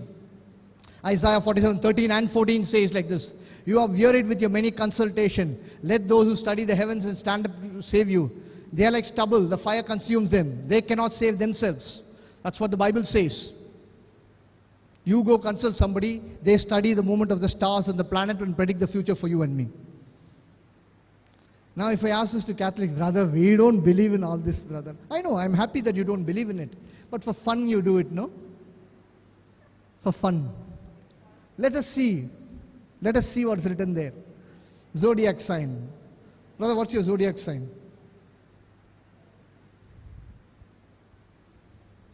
No, just for... What's your zodiac sign, sister? Libra. Anybody Libra here? Okay. Libra. So 2 Libras are here. It's an example I'm taking, okay? Is your need and her need the same? No. Jeremiah 29:11, what God said? I have a plan for you, specific plan for her, specific for you. But the predictions will be the same for you because both of you are Libra. Yeah? Praise the Lord. You understand that God has a specific plan for you. You know, in one retreat I was preaching, one boy, maybe 17, 18 years. He said, no brother, everything is correct that is written there. He's arguing with me. I'm a Sagittarian. Even yesterday I read the paper, everything is correct. I asked him what is written there. He gave me a list of things. One point I caught hold of. He said, my children will do very well. I laughed at him. 17 years old boy, children will do very well. And all the other retreatants started laughing at him. But this boy was very smart. He looked at me and said, brother, that is for my future. Now I did not know what to do now. I was shocked when he told that. I was staring, what to reply to him now? Fortunately for me, one priest was attending the retreat. He got up and said, I am also a Sagittarian. I said, Father, your children also will do very well. Same prediction. But God has a plan for you, my dear brother, my dear sister, even for fun if you have read it. You know why? For fun, suppose you're Libra, you don't believe in it. You just read on magazine, it's written there. Suppose something written there happens, what will happen? We wait for the next week something. Does it happen sometimes? How many of you believe sometimes it happens? Put your hand up. If sometimes it happens, if you think, those people raise your hand up. No, I'm not asking you why, sister. Does it happen sometime? My first question. Does it happen sometime? Those who say, yes, sometimes it happens, please put your hand up. I want to see this. Put it up properly, no? No half measures and all. Put it up. Okay, you all go for confession first. Okay, don't worry. Why does it happen? You said coincidence. Any other reason why it happens?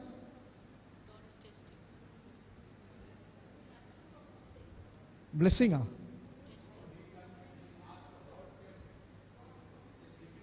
Okay, so mindset is like that. Okay, so many things. But let me tell you, Deuteronomy chapter 13, verses 1 to 3. Read it later.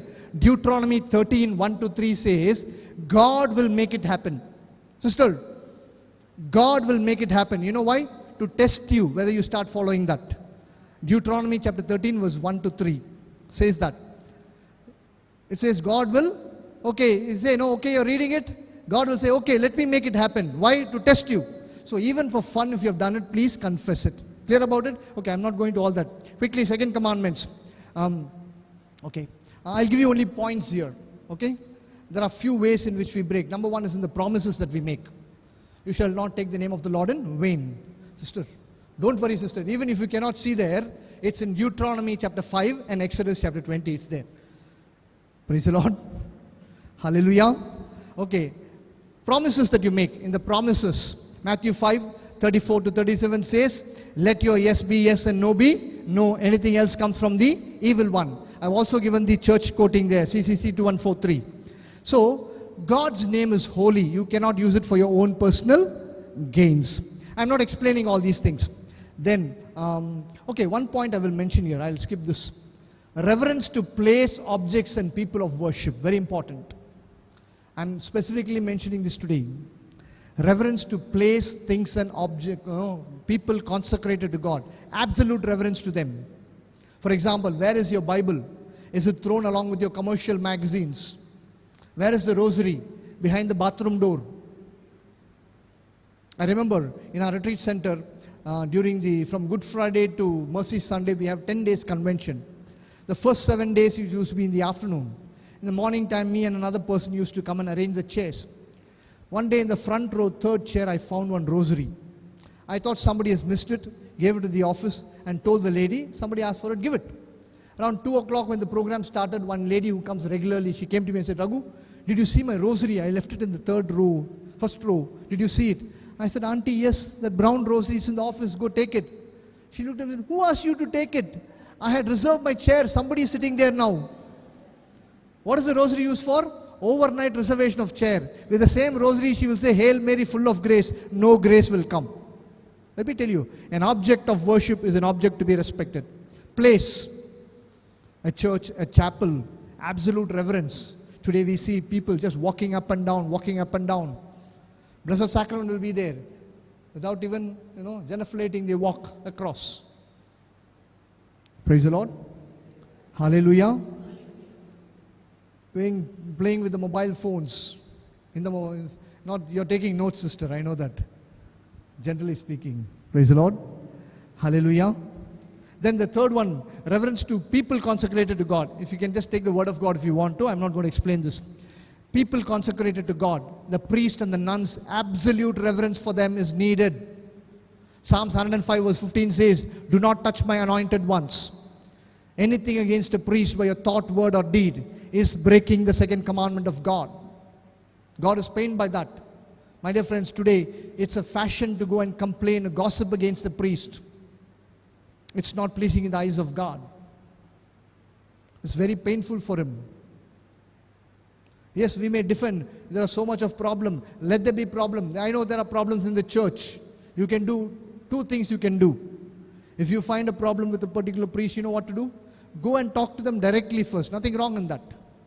In private, one-to-one, you can always tell so that he may realize it sometimes. So nothing wrong in telling them. But if they don't listen, what you do? Kneel down and pray. Don't take it to the third person. You know why? I will tell you. Do you all believe that the Catholic Church is built on the sacraments? Do you believe that? Hello. Good afternoon to all of you. Can you say yes or no? I cannot hear. Loudly. I know it's a distance, but try at least once in a while. Yes or no? Okay. If Satan wants to destroy the church, the easiest way is to stop the sacraments. And how to stop the sacrament? Best way to stop the sacraments is attack the priest. If priests are attacked, sacraments are stopped. So it's a trick of Satan. So every time we gossip or talk ill against a priest, you know what we are doing? We are joining hands with Satan to bring down the church. And who are the church? Oh, that means if you gossip against a priest, who are you destroying? yourself. Please confess it. Confess it. Please don't hesitate to confess that. If you have spoken ill of them, gossip against them, been rude to them. Yes, they are human beings, they are fragile, they are weak. But God has consecrated them. Let's respect them. Pray for them. If there's a problem, pray for them. Kneel down and pray for them. Praise the Lord. Third commandment. Okay, third commandment, I'm just saying, as Catholics, if any of you have not attended Mass on Sundays and days of obligation, okay, lockdown time and all, we know that in general. Confess it. Then, worthy manner, receiving, celebrating the Eucharist in a worthy manner. Very important. Yesterday, Father Denison, we were discussing also. Reception of communion should be in a state of grace. If we have mortal sins inside of us and we receive communion, we create another mortal sin. Praise the Lord. Paul beautifully says that. You can note down the word of God if you want to. 1 Corinthians chapter 11 verse 27 onwards, Paul says, examine yourself and then only receive out it. That's why, if any of you have mortal sins and without confession, as a Catholic, without confession, if you receive communion, that becomes another mortal sin. 11:27 onwards, sister. 1 Corinthians 11:27 onwards. I'm not reading it now. You can read it later. Fourth commandment. Okay, I'll leave this now. Fourth commandment. Honor your parents. Yeah, very easy, no? Okay, Ephesians 6:1-3 says, I will give you two word of God. I will not read it for you. Ephesians 6:1-3, Sirach chapter 3 verses 1-17. Sirach 3, 1-17. Make a note of it. It says, if many of the blessings is because of honoring parents. Therefore, at any point of your life, if you have not honored your parents, please confess it, even if they are dead and gone. Because today, many of the blessings we don't have is because of honoring parents. When I say honor your parents, those two boys were smiling at me. Two young boys. Praise the Lord. Hi. Hey, you're only young boy, man. He's looking behind. Praise the Lord. I remember, I'm not explaining it in detail because, okay, we know that. We don't have time for that. But this is not the only one. Parents' responsibility towards children is also very important. Ephesians 6:4. Fathers, do not provoke your children to anger, but bring them up in discipline and faith. Instruction of the Lord. In one retreat, I was giving the full talk. One father and son sitting in the front row. Son was that age. Every point I made against parents, children, this father used to look at the son. He'll write down the point. The son was very angry, not with the father, angry with me. Because I'm only telling all this, no? Then I came to this point. Children, fathers, do not provoke your children to anger. Immediately he took out his notebook, wrote it and told his father. Praise the Lord. But why I brought this point is not for that. Parents, we break the fourth commandment when we don't discipline our children and we don't bring them in the instruction of the Lord. Today, many parents are failing in giving faith to the children. Hardly any faith in them. It's breaking the fourth commandment, brother. Do you know that? Praise the Lord. Brothers are thinking, brother, we have come out of all these things. Look, sister hasn't put her head down. What we have to do with all that? Praise the Lord. Hallelujah. Okay, I will not leave them. Okay, Tobit chapter 10 verse 10-13. You know what it says? Then he kisses Sarah. Raghu is kissing his daughter Sarah and said, my daughter, honor your father-in-law and mother-in-law. Since now on they are your. So whatever applies to parents applies to? Can I hear that? See, till now she was smiling and smiling. The moment I say honor your in-laws, in-laws. Sister, don't worry, sister, no problem. Relax. Praise the Lord. My dear friends, one lady told me, brother, like father said, no, century of retreats, she's finished. Brother, last 15 years I'm attending retreat, brother. Every time I attend a retreat, I'm very clear that I've never broken the fourth commandment. But when you told this, I know that I have that also have broken. Whatever applies to parents applies to in-laws. Tomorrow confession, 4 o'clock. Praise the Lord. Very happy is. Praise the Lord. Okay, finally, one more thing. Authority. Brothers, I will not leave you. Colossians 3:22-24. Slaves, obey your earthly masters in everything, not only while being watched in order to please them, but wholeheartedly as done for the Lord. So who's your earthly master? Your novice master, no? Novice, no? Novice master. Oh, okay, whatever it is. Praise the Lord. Who's your earthly master? Who's your earthly master? Praise the Lord. Sister, who's your earthly master? Sister, the religious sister.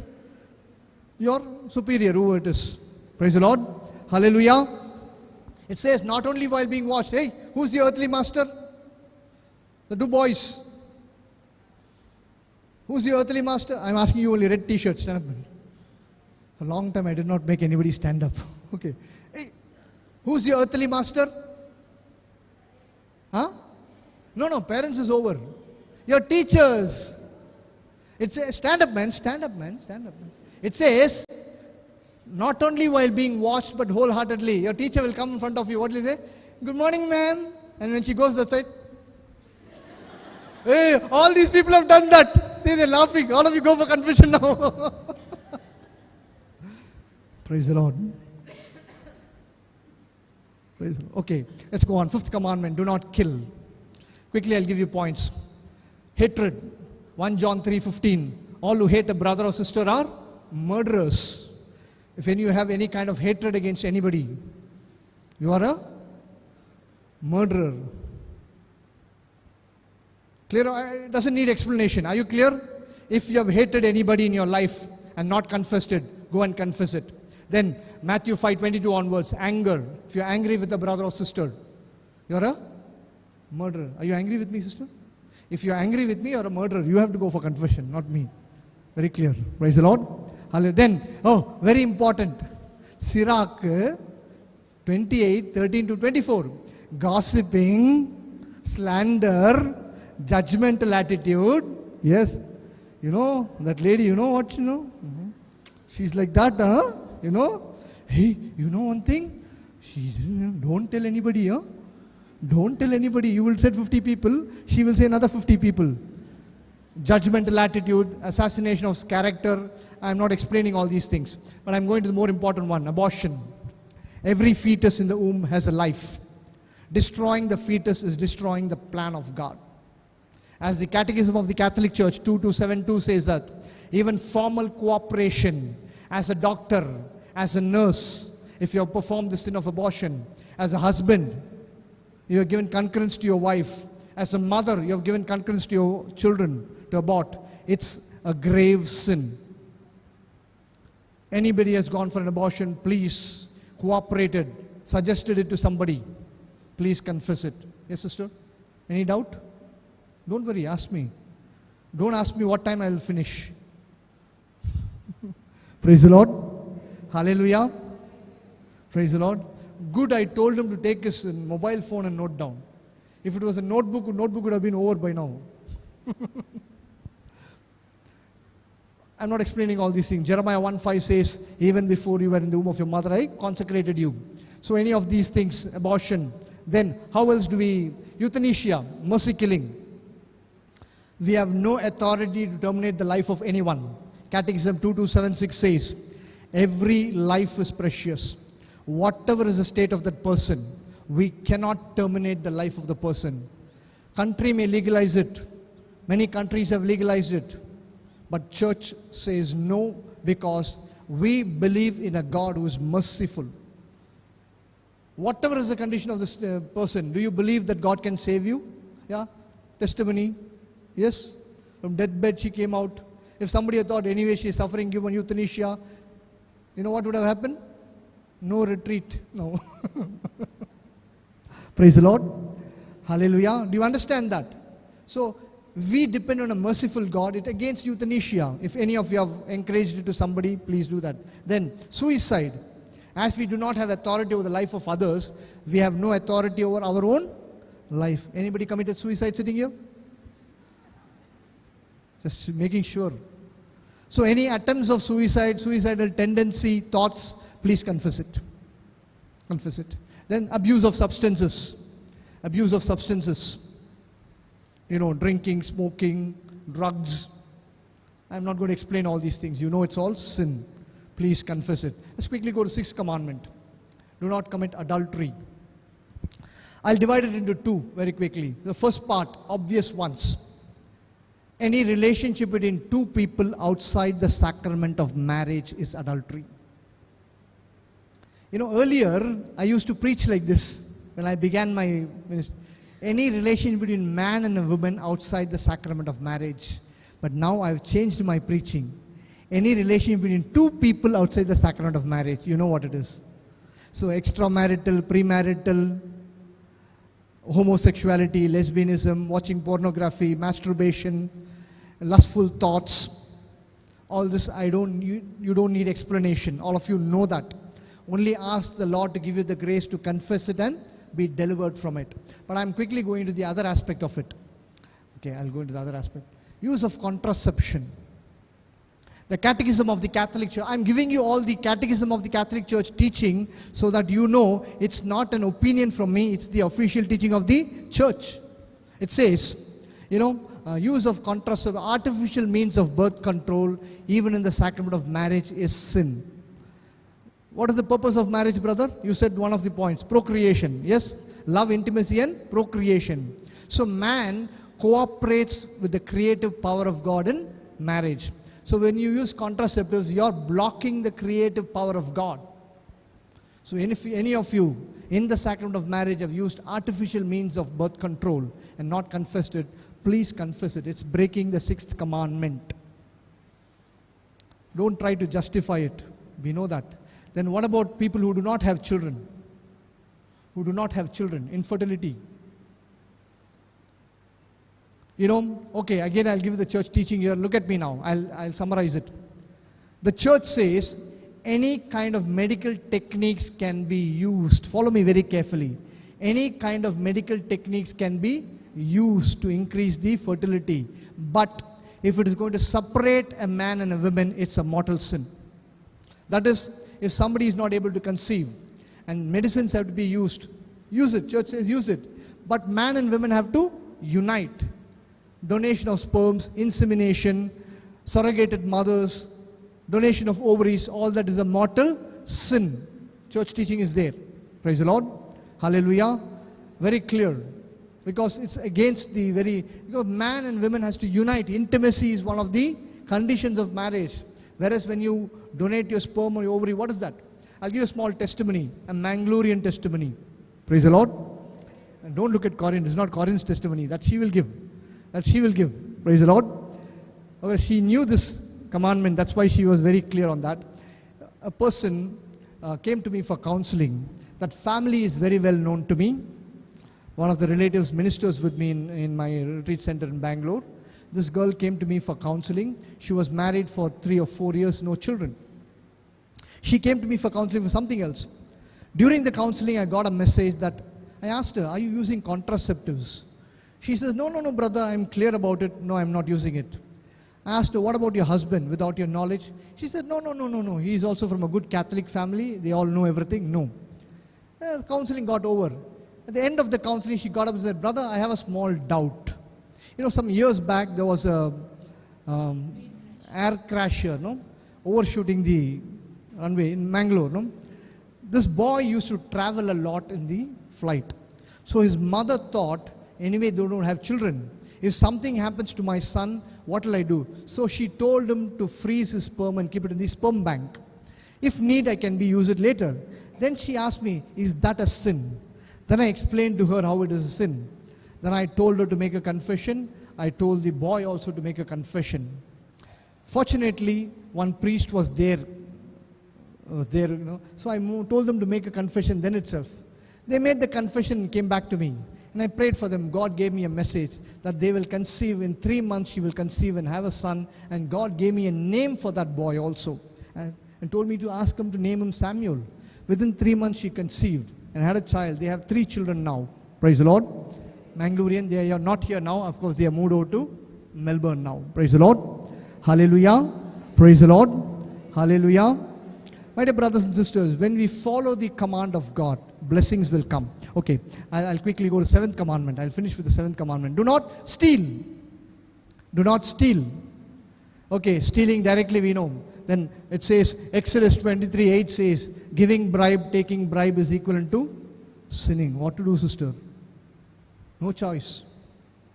No choice. We may say, brother, in our country nothing works without bribe. Who told you? We have made that system. It's we who have to be blamed for that. Because we are impatient. Praise the Lord. I'll give you a testimony for you to understand that. I understand many people try to say, I'll give you a testimony for this. We have one of the person who comes for preaching. He had a property which he had to sell. He's been trying to sell it for the last 10 years or something.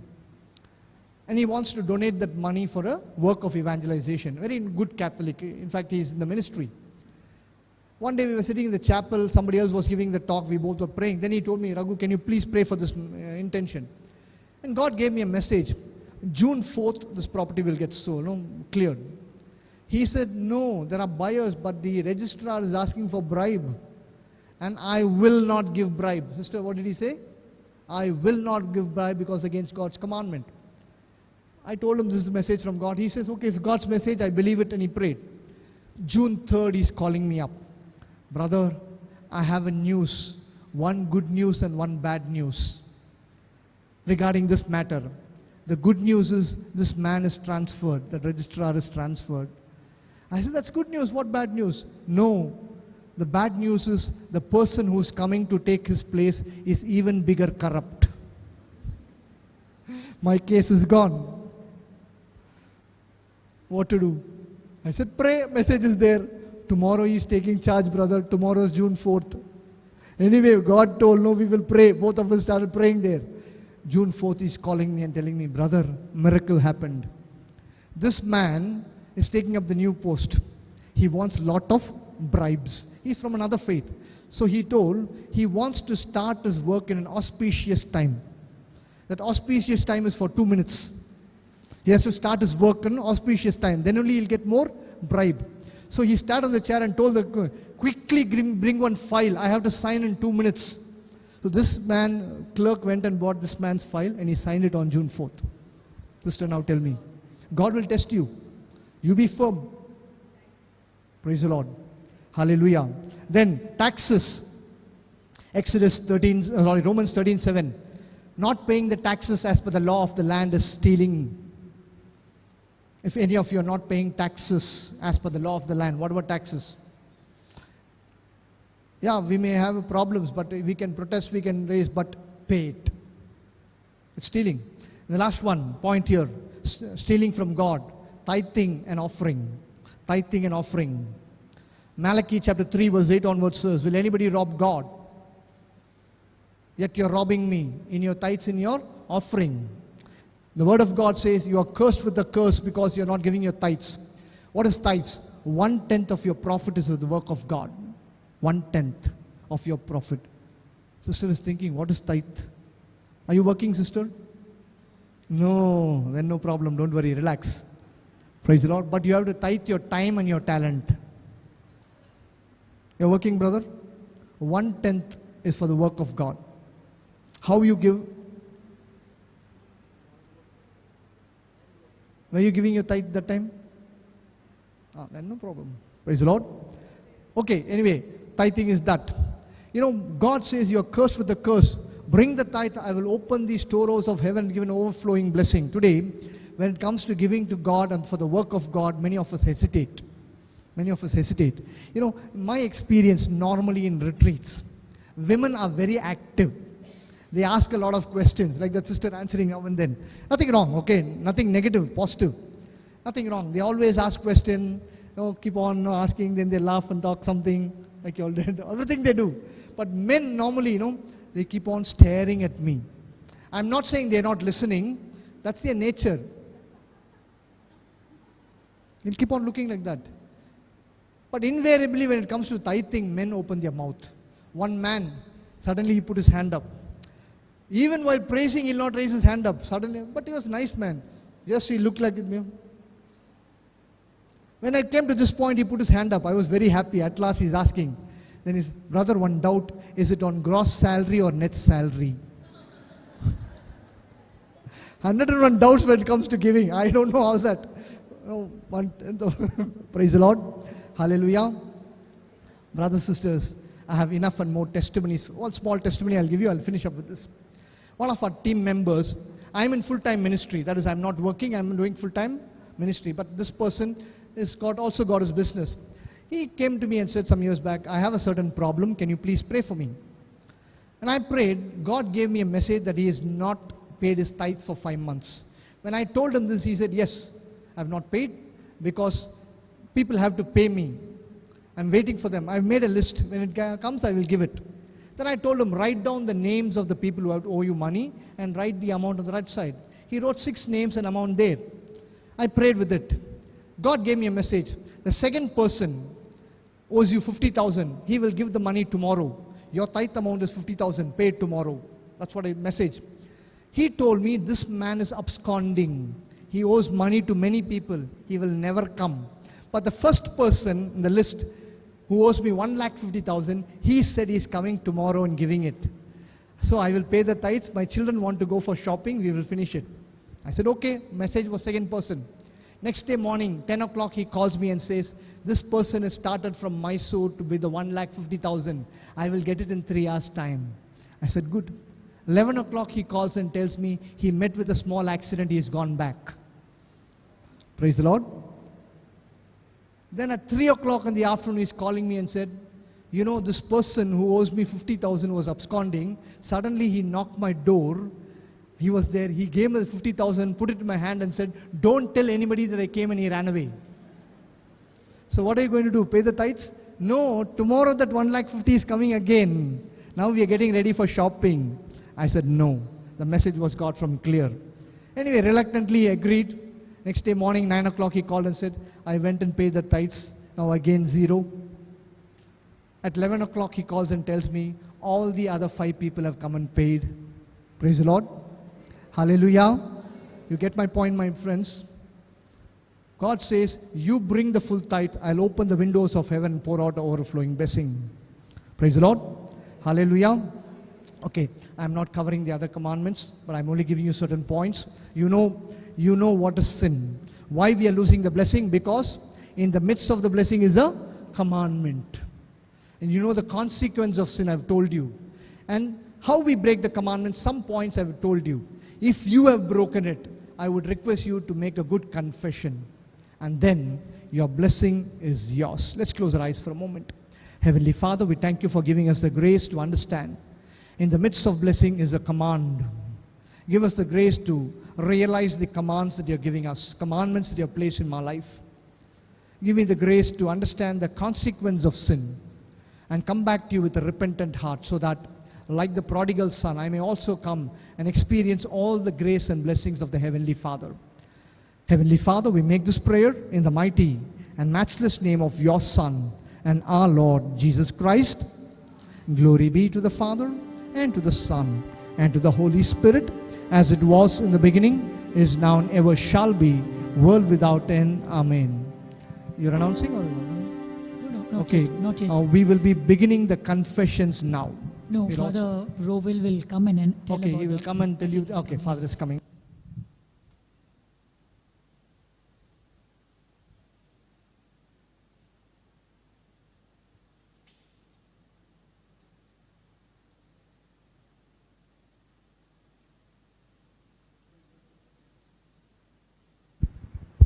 Praise the Lord.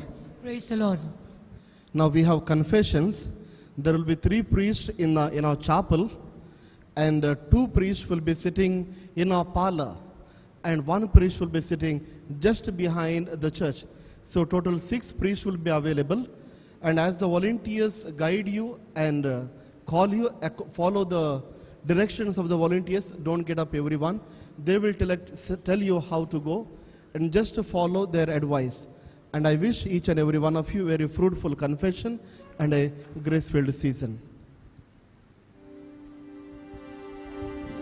Thank you, Father. Praise the Lord. Kindly follow this direction for your confessions. Number one, as you have been listening today, and especially now Brother Raghu was preparing you for the good confession. For the procedure for the confession will be like this. Fathers are seated, they already told you. Don't worry where they are also. You will be guided. Now at the back, there will be two people, Anita and Blossom. Rose, kindly come forward. Both of you.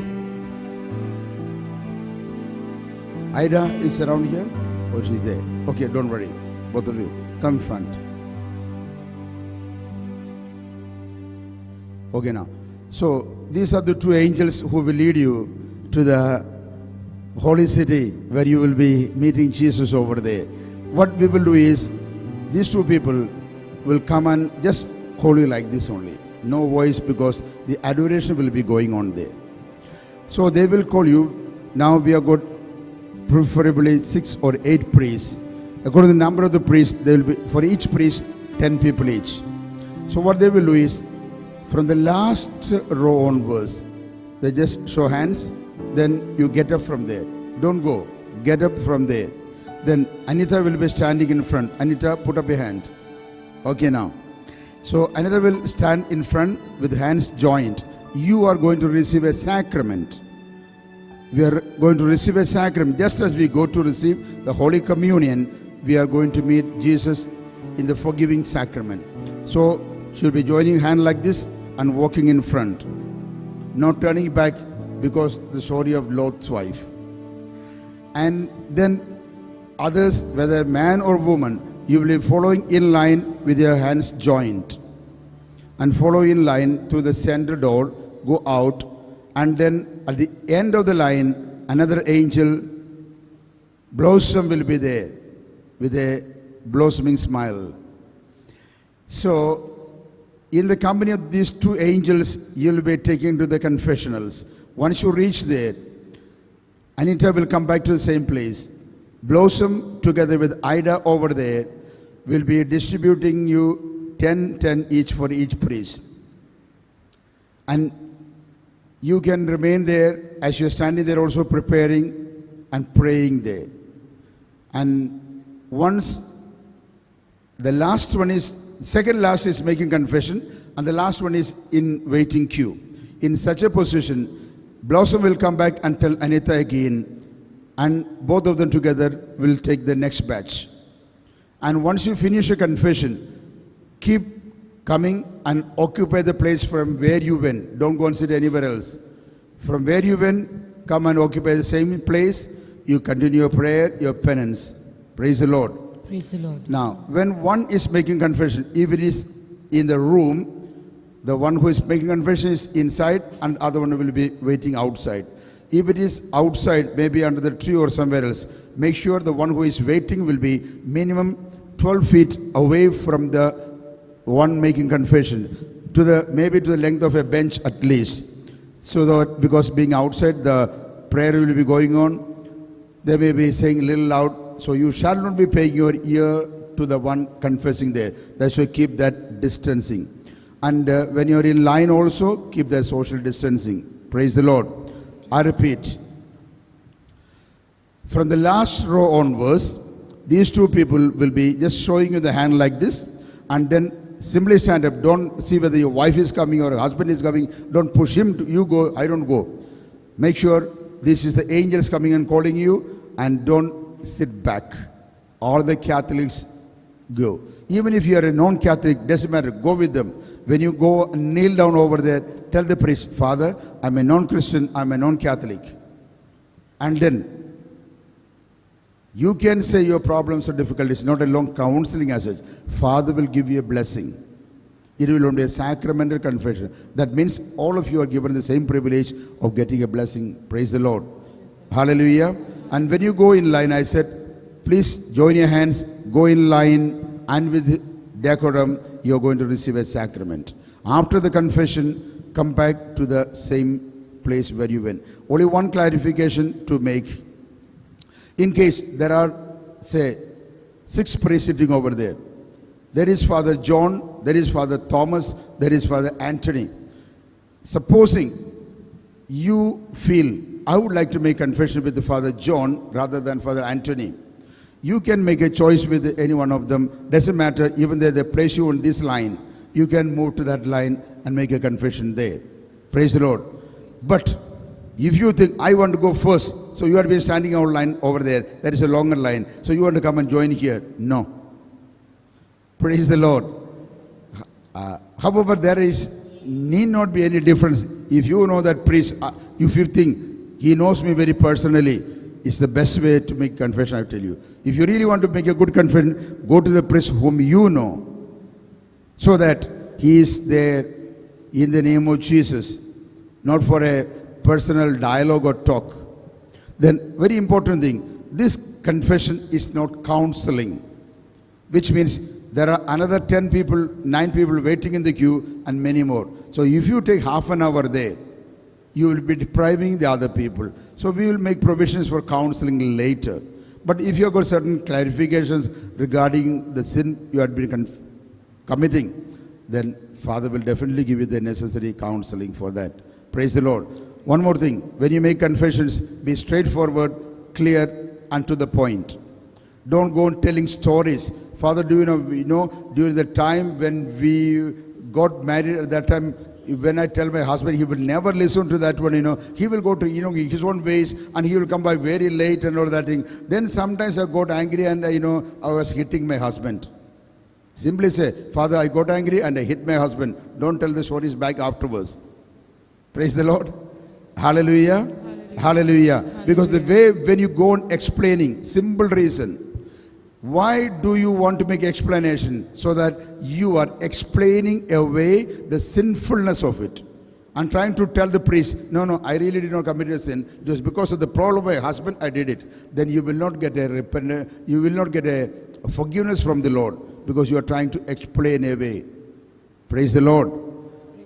Hallelujah. Hallelujah. Hallelujah. So don't try to explain away any sins, but be with a repentant heart. Am I clear to you?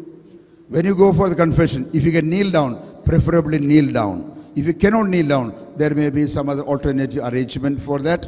Then you be seated, make your confession. Then, bless me, Father, I made my last confession 1 year, half an hour, or 1 month or 2 weeks before. Then say your sins. Say your sins. I said my penance during the last confession. No one was saying that. If you did not say it, think about it and say it, so that the priest will give you alternative arrangement, suggestions for that. Praise the Lord. Hallelujah. Hallelujah. Then after the confession, you must say, Father, I have confessed all my sins. Otherwise, the priest will have to go on asking, anything else? Then, what else? Afterwards, So, don't have to be going on pricking and digging out there.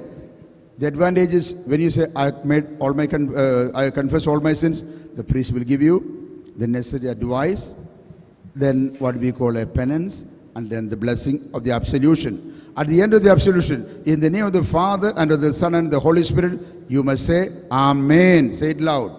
Amen. Then you can, because of this short time of the retreat, you need not wait there to continue your prayers of contrition or other prayers. You can come back and say those prayers here. Praise the Lord. Praise the Lord. Is that clear?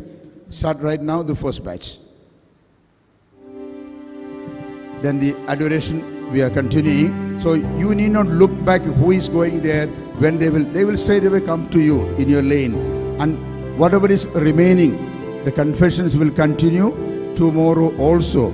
Therefore, we will recommend you highly, tomorrow when you come, if you can sit the same seats, more or less the same ways, so that will be an advantage to call you next tomorrow. Yes, the first batch, get up the last lines. And you need not go by one, simply call all of them.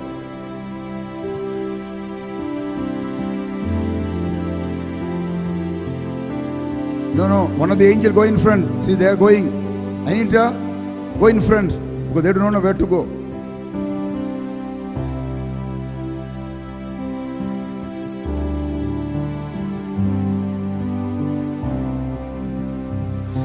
Everybody kindly stand up. So if you can kneel down, kindly kneel down before the Lord. If you cannot kneel down, please be seated, but don't be standing in between. So if you cannot kneel down, you can be sitting, and we welcome Jesus on the holy altar now.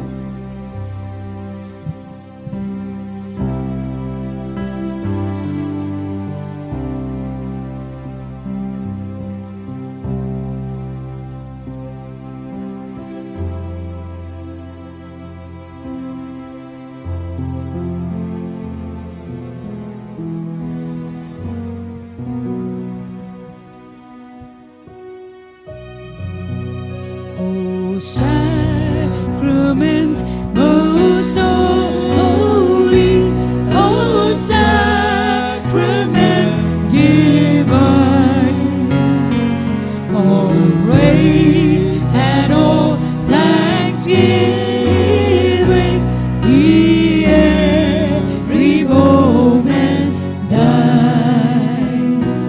O sacrament most holy, O sacrament divine,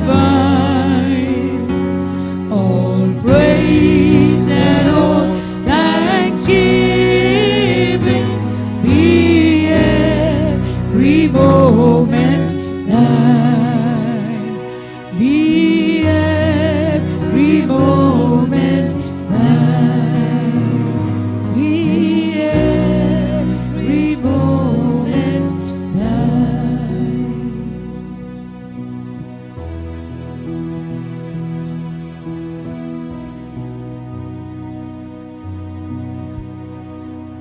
Look at Jesus in the Blessed Sacrament.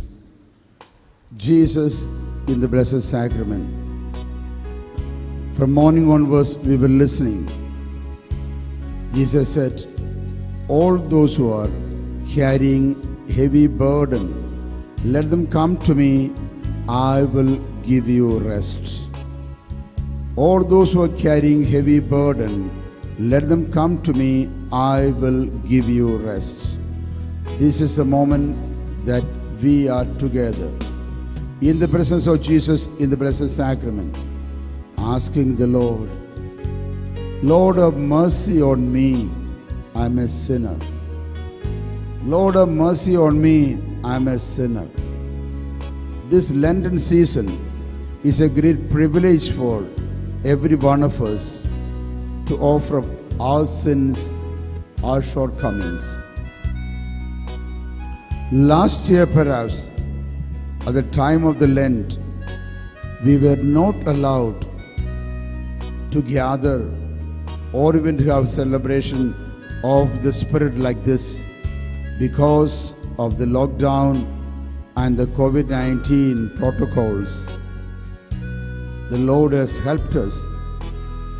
How the Lord saved the world from the flood, the time of Noah. How the Lord saved the people of Israel as they were traveling towards the promised land.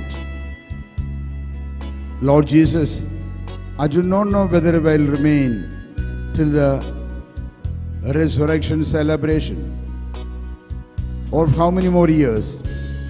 Thank you, Lord Jesus, for this opportunity that you have given us to be reconciled with you, to worship you and to adore you.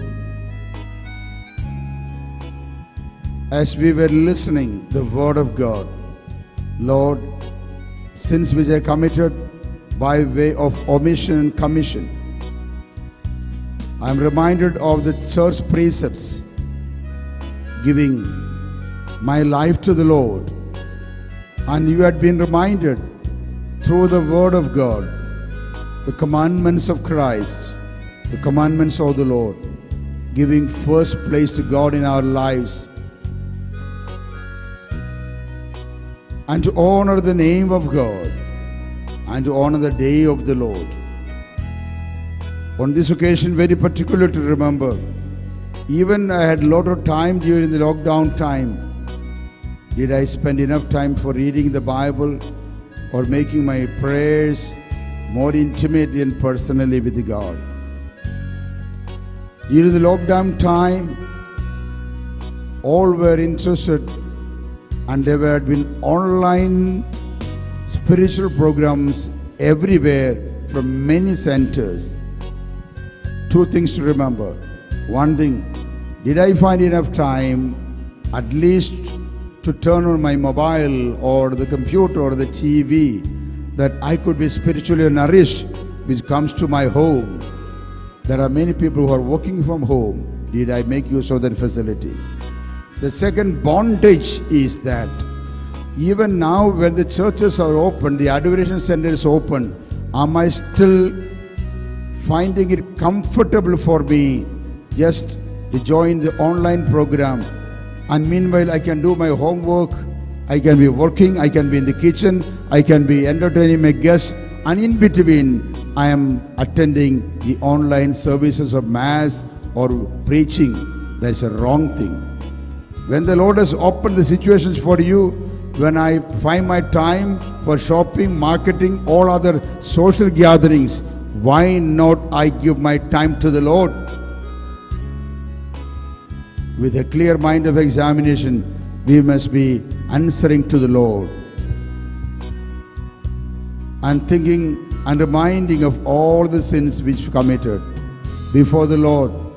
How Zacchaeus said, Lord, I'm unworthy. I'm unworthy. How Mary Magdalene confessed her sins. The woman of Samaria had the experience of Jesus. With all of them, let us join and say, Lord, have mercy.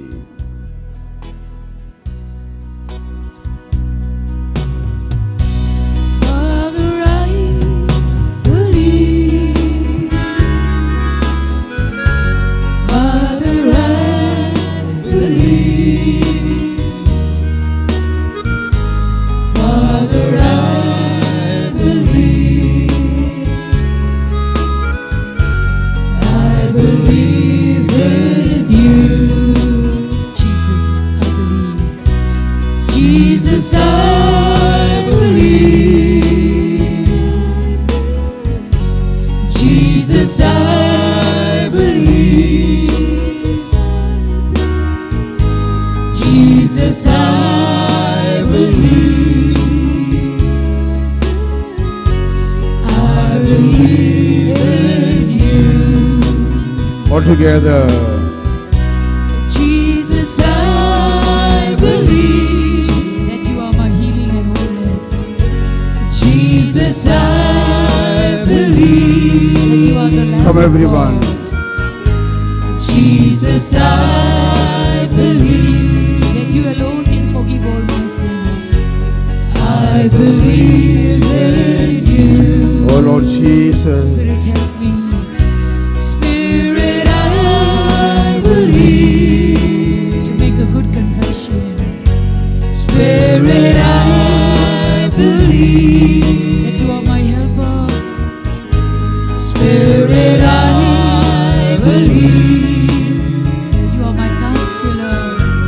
I believe in you. Continue, everybody. Spirit, I believe. Believe God is forgiving you. Spirit, I believe. Believe the Holy Spirit is inspiring you now. Spirit, I believe. Believe the Holy Spirit is guiding you. I believe in you. Believe God the Father is loving and merciful. Father, I believe. Like you received the You prodigal sent your son. son for me. Father, I believe that you are waiting for my return. Father, I believe Yes, that you Lord love me Jesus. with an everlasting love. I believe in you. Jesus, I believe. Jesus, I believe that you are here Jesus, I believe that you laid down your life for me. Jesus, I believe that you are my forgiveness and healing. I believe in you. Spirit, I believe. Spirit, I believe that you are my helper. Spirit, I believe. Spirit, I believe. I believe in you. Let's lift up our hands to the Lord and worship Him. Hallelujah. Everybody together. Hallelujah. Yes, Lord Jesus. Hallelujah.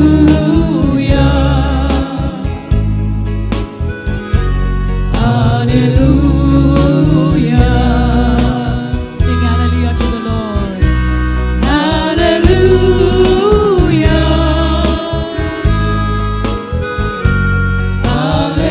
Hallelujah. Hallelujah. Hallelujah. Hallelujah. We worship you, Lord, with all the angels and saints. Hallelujah. With all the angels gathered here in festal gathering. Hallelujah. We worship you with our guardian angel and Mother Mary. Hallelujah. Let's worship the living God. Hallelujah. The Holy Trinity. Hallelujah.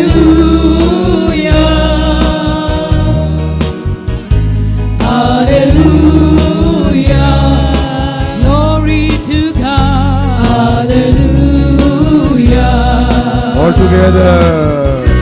Hallelujah. Blessed be the name of the Lord. Hallelujah. Yes, To the Lord. great I am.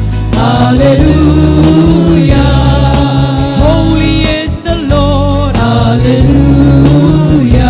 Come on, sing loud, everybody. Hallelujah. You are not just listening, you are also singing and praying. Hallelujah. You speak to the Lord. Hallelujah. Hallelujah. Let's clap our hands and sing. Hallelujah. We welcome the living presence of God. Hallelujah. Present in the bread of life. Hallelujah. Hallelujah. Come on, everyone, for a healing, for a miracle to happen in your life. Be praising God. Be praising God. It is when you praise God, you receive the power, you receive the healing, you get deliverance. Hallelujah. Yes, Lord. Worthy is the Lord. Hallelujah. Jesus. Hallelujah. Jesus, the King of Kings. Hallelujah. The Lord of Lords. Hallelujah. The Lamb of God. Hallelujah. Waving your hands, everybody. Hallelujah. And loudly. Hallelujah. To the Yes, Son of Lord. God. Hallelujah. Oh, Jesus. Lord. Hallelujah. To the great Lord I am. Jesus. Hallelujah. Thank you, Lord. Hallelujah. We worship you, Lord. Hallelujah. Blessed be your name. Hallelujah. Worthy is the Lord. Hallelujah. Hallelujah. Hallelujah. Hallelujah, hallelujah, hallelujah, hallelujah, hallelujah. Lift up your hands and praise God. Lift up your hands and praise God. Everybody, close your eyes, raise your voices, and keep praising God. Hallelujah, hallelujah, hallelujah, hallelujah. Hallelujah, hallelujah, hallelujah, hallelujah. Hallelujah, hallelujah, hallelujah, hallelujah. hallelujah, hallelujah. We praise you, we worship you, we thank you, we adore you. Jesus, Jesus, Jesus. Hallelujah, hallelujah, hallelujah, hallelujah. Hallelujah, hallelujah, hallelujah, hallelujah, hallelujah. Hallelujah, bless me, blend in, rest me, Rubia. Hallelujah, hallelujah, hallelujah, hallelujah, hallelujah. Still more loudly, little more loudly. Let everyone praise God loudly, so that 10 people ahead of you can hear you. You are joining with the angels of God. Little more loudly. Open your mouths. Raise your voices. Oh, you are growing glory to God. Let all the bondages be broken down. Don't stop, don't stop. Keep praying, keep praying. Oh, Hannah was praying in the temple of Jerusalem. Oh, keep praying and keep praying. Keep praying how the demoniac had been crying out and praying. Keep praying and keep praying. Hallelujah, hallelujah, hallelujah, hallelujah. Hallelujah, hallelujah, hallelujah, hallelujah. Raise your voices, raise your voices. Blessing of the Lord, blessing of the Lord. Hallelujah, hallelujah, hallelujah, hallelujah, hallelujah. Hallelujah, hallelujah, hallelujah, hallelujah. Hallelujah, hallelujah, hallelujah, hallelujah, hallelujah. Hallelujah, hallelujah, hallelujah, hallelujah, hallelujah. Raise your voices, little more loudly, little more loudly. Open your mouth. Don't be worried. You'll other hear people what others may think if I raise my voice. Hallelujah, hallelujah, hallelujah, hallelujah, hallelujah, hallelujah, hallelujah, hallelujah, hallelujah, hallelujah. Thank you, Lord. Praise you, Lord. Thank you, Lord. Praise you, Lord. Hallelujah, hallelujah, hallelujah, hallelujah. Oh Lord, praises to your name. Oh Lord, for your name is great and greatly to be praised. I sing praises to Come on, your everyone, name. join together. Oh Lord, praises to your name. Sing praises to the Lord. Oh Lord, for your name is great and greatly to be praised. All together. I give glory to your name. Oh Jesus. Oh Lord, Oh blessed glory sacrament. to your name. Oh Lord, for your name is great and greatly to be praised.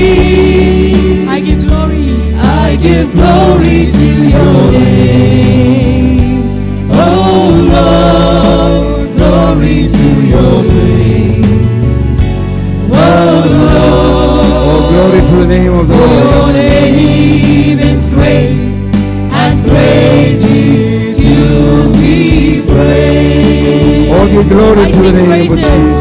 I sing praises to your name. Oh Lord, praises to your name, Lord.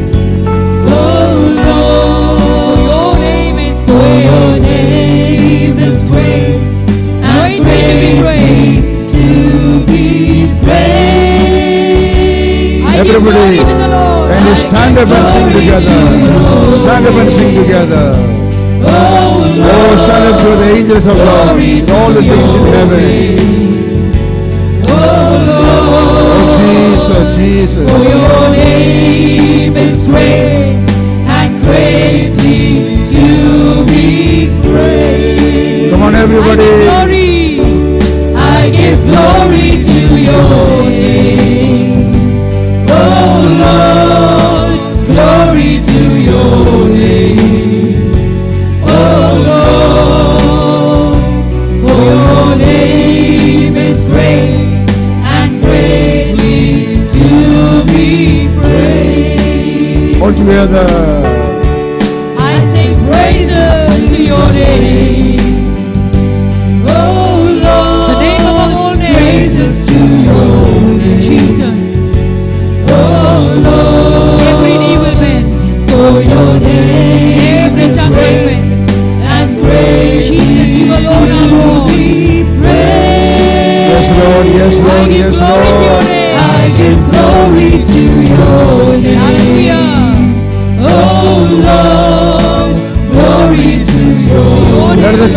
resounding. Let everyone sing aloud. Come out of yourself. Come out of your fear. Oh, here is the people of God gathered together. And the crowd welcome Jesus. The crowd welcome Jesus. Oh Lord, glory to your name. Oh Lord, for your name is great and greatly to be praised. Hallelujah, hallelujah, hallelujah, hallelujah, hallelujah, hallelujah, hallelujah. Praise you, Lord. Thank you and praise you, Lord Jesus. Hallelujah, hallelujah, hallelujah, hallelujah, hallelujah. Oh Jesus, we praise you. Oh Jesus, we thank you. Oh Jesus, we worship you. Hallelujah, hallelujah, hallelujah, hallelujah, hallelujah, hallelujah, hallelujah, hallelujah, hallelujah, hallelujah, hallelujah, hallelujah, hallelujah, hallelujah. Oh Jesus, Jesus, Jesus. Hallelujah, hallelujah, hallelujah. Praise the Lord. He is Lord. He is Lord. Oh, He has risen from the dead, and He is Lord. Come on all together, beautiful.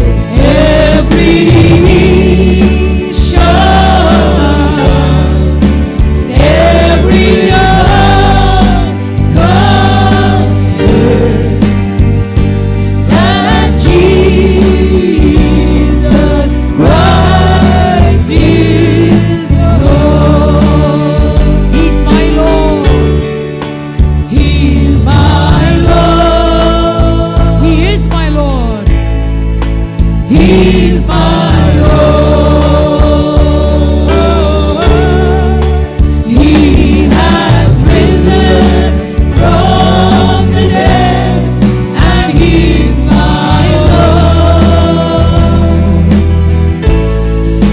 Yes, my knees shall bow, and my tongue confess that Jesus Christ is Lord. He's my Lord. He's my Lord. We declare it.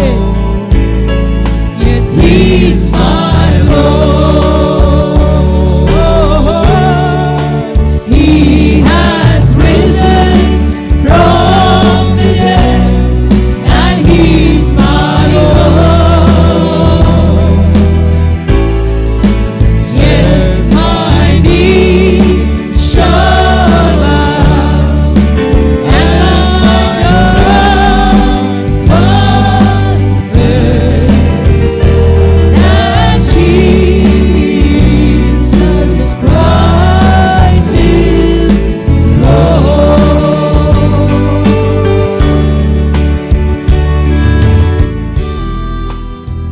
Praise the Lord. Praise the Lord. Hallelujah. Hallelujah. Hallelujah. Hallelujah. Hallelujah. Hallelujah. Hallelujah. Hallelujah. At the name of Jesus, every knee should bend and every tongue confess Jesus is the Lord. Amen. Wherever we confess Jesus is the Lord, demonic powers will run away. Amen. Hallelujah. The fetters of Satan will be broken down. At the name of Jesus, when we pray, germs and viruses will be neutralized. Hallelujah. They disappear. They run away.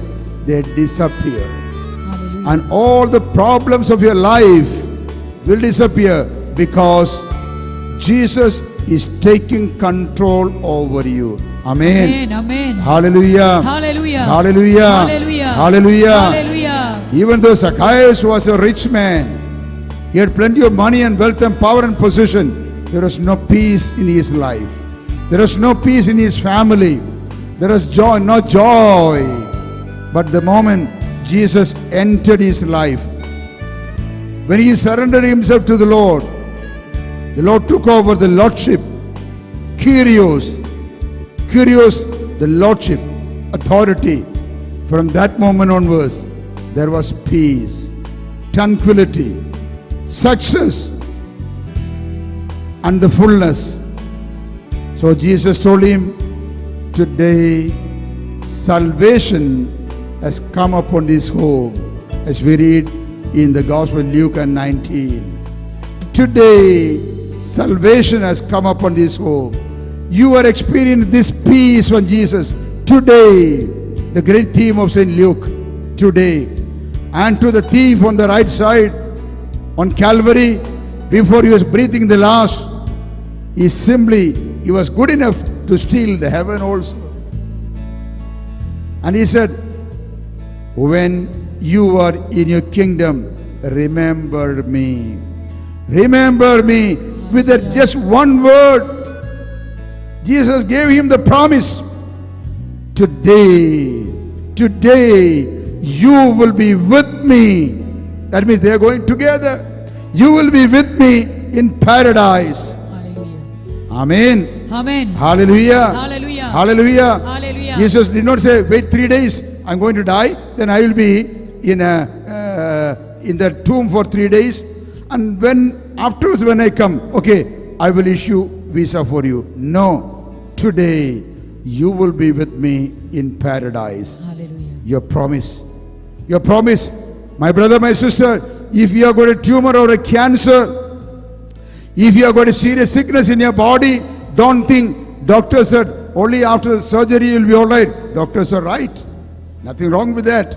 But Jesus says, today you are going to be healed. Hallelujah. Hallelujah. Hallelujah. Hallelujah. The man lying down in the pool of Bethesda for 38 years. 38 years. That means he became sick 5 years before the birth of Jesus. Jesus lived 33 years only. And to him, Jesus went because he knew he cannot come to him. He never thought that is going to be the last day that I will be waiting for the water to be moved. The ever-moving mover came and told him, take your bed and walk, take your bed and walk. My brother, my sister, you must claim it now. Today, when I move out of the sacred basilica or this shrine of infant Jesus, I am going to hear this word. I am going to claim it from infant Jesus. You are healed today. Do you believe it? Amen. Do you believe it? Yes. Do you claim it? Yes. Take it. You receive it. Amen. Amen. Amen. And your heart was weighing down with your sins, which you never confessed. Or maybe you confessed many times, but never that joy came to you. And we falling into it again and again. Never got a deliverance. Today, how Jesus delivered Mary of Magdala or the woman of Samaria, you're going to receive that message. Today, you are going to be free. Totally. Amen. Amen. Amen. Amen. Amen. Hallelujah. Hallelujah. Hallelujah. We are going to pray so that the blood of Christ, it's your blood. It's your blood. Yep. We are going to pray for the blood of Christ It's your blood. will fall upon you. And the blood of Christ will go through your blood vessels. And every fiber of your body will begin to vibrate the power of the blood of Jesus Christ. You receive strength. You receive healing, deliverance, and the joy of the Lord. You may be having financial problem, lacks and crowds. The Lord can make you. The Lord can make you rich today. This moment is enough for you. Yes, it's your blood that cleanses It's your me. blood that cleanses me. Yes, Lord. It's your blood that gives me life. It's your blood that took my place in redeeming sacrifice. Washes me whiter than the snow, than the snow. My Jesus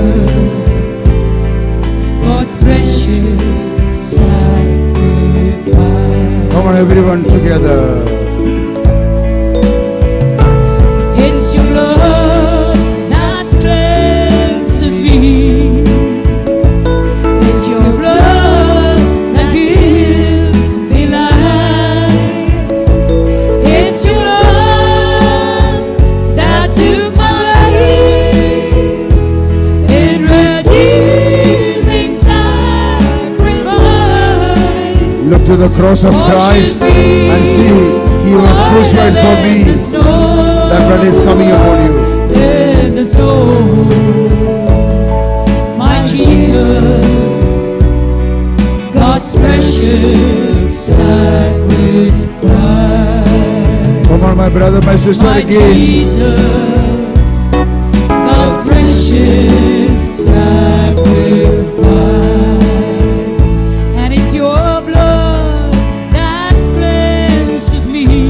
Cleansing you from all your sin. It's your blood Sins of the past. that gives Sins that you have never me repented. life. Sins that you have never It's confessed. your blood Even those that sins took my place. which you felt. In bothering you. redeeming sacrifice, Oh, the redeeming sacrifice. washes me Amen. whiter than the snow,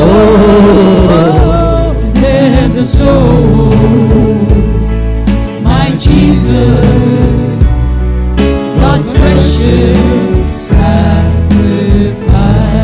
Oh, making you whiter than Oh snow. Jesus, your precious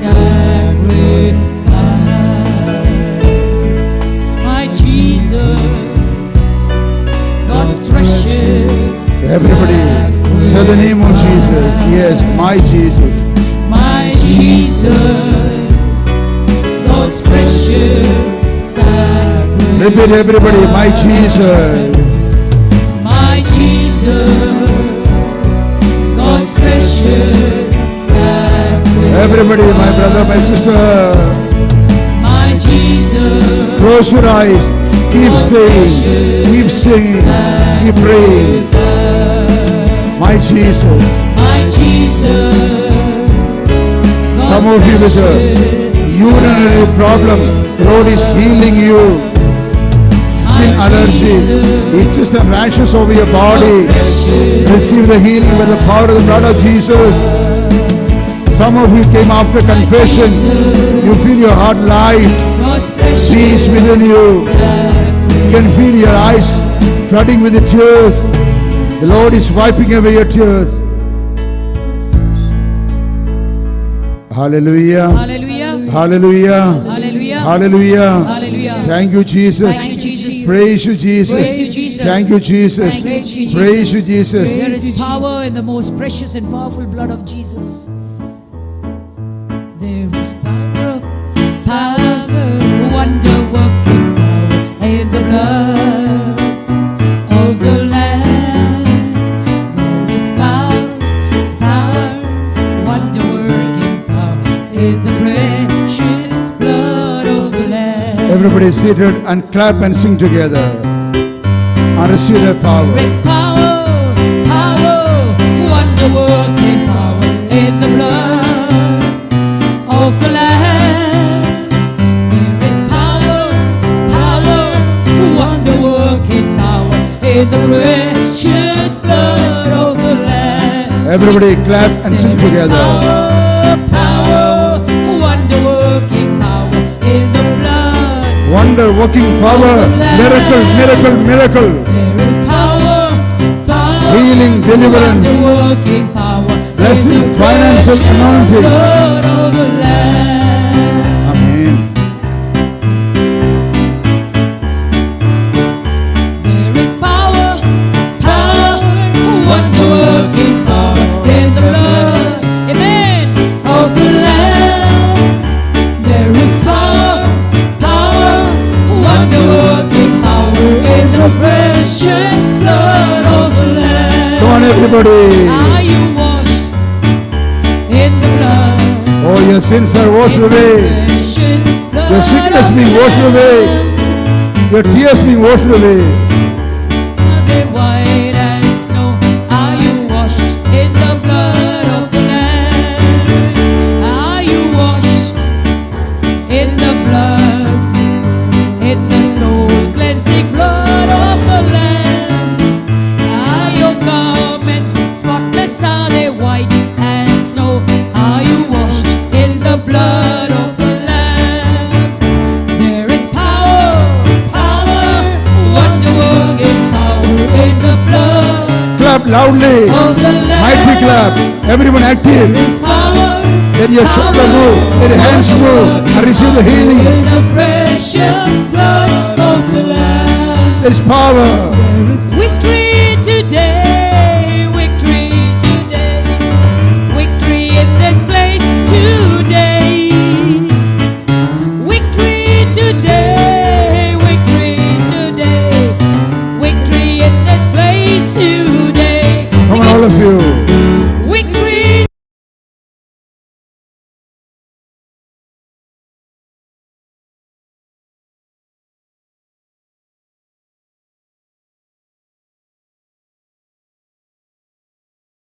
In this place today. Healing.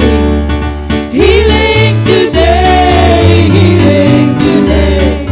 Healing in this place today. Claim that healing for you. Healing today. Healing today. Healing in this place today. Healing today. Healing today. Healing today. Healing in this place today. Come on, stand up and sing together. Stand up. Raise your hands and clap. Healing today. Healing in this place today. Deliverance. Stand up Deliverance. and claim your healing on your legs. Raise your lift yourself up on your toe and sing. And keep clapping and stretch your hands. Deliverance today.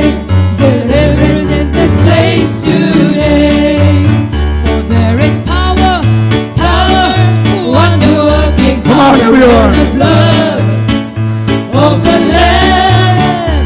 There is power, power, wonder working power in the precious blood of the Lamb. Everybody. There is power, power, wonder working power in the blood of the Lamb. There is power, power, wonder working power in the precious blood of the Lamb. Wave your hands through and through. Power, wonder working power in the blood of the Feel Lamb. your shoulder is free. There is power, power, Your neck pain going, your back pain going away. precious blood of the Lamb. Are you washed in the blood, in the soul cleansing blood of the Lamb? Are your garments spotless, are they white as snow? Are you washed in the blood of the Lamb? Victory today, victory today. Lift up your hands. Victory in Victory. this place today. Hallelujah. Victory today. Victory today. Victory in this place today. Come on, Lord. Healing today. Healing today. Healing in this place today. In the name of Jesus. Healing today. Healing today. Healing in this place today. And victory in this place today. And victory in this place today. And victory in this place today. Give a mighty clap to the Lord. Hallelujah, hallelujah. Praise the Lord. Hallelujah, hallelujah, hallelujah, hallelujah. Powerful. जोर से तालियां. Hallelujah, hallelujah. Praise the एकदम. Lord. Hallelujah. Hallelujah. Hallelujah. Hallelujah. Hallelujah.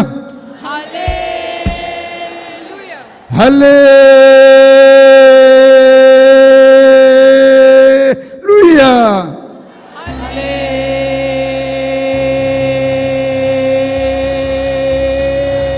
Hallelujah. Praise the Lord. Praise the Lord. Hallelujah. Hallelujah. Are you happy? Yes. Are you healed? Yes. Are you blessed? Yes. Praise the Lord. Praise the Lord. Every one of you, just move your hands, right and left, both the hands. Through and through. Also, bend your body a little bit. To the right and to the left. Stretch your body. Praise the Lord. Praise the Lord. Move your hand, roll your arm. Both your arms, one after another. Make sure don't knock the nose of the next person next to you. Praise the Lord. Stretch yourself on your toe up. Down. One more up. Down. Praise the Lord. Move your hip right to left. One more time. Roll your hip right to left, left to right. Bend your knee. Praise the Lord.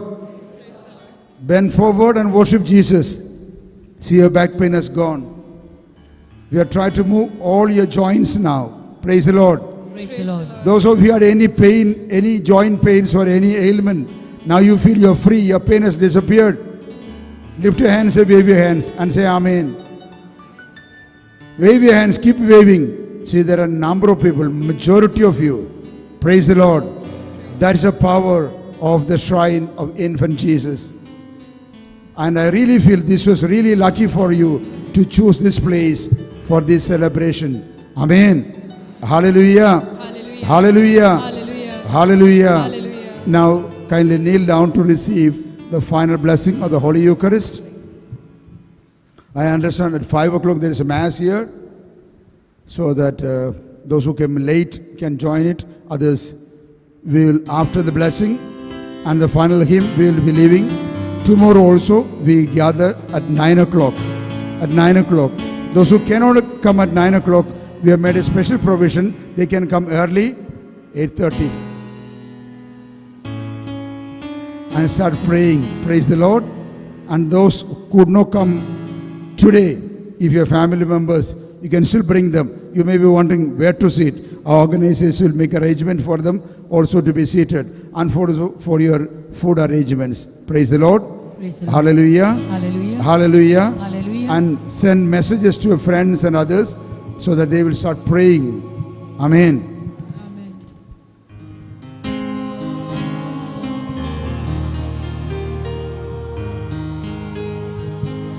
Let us bow in adoration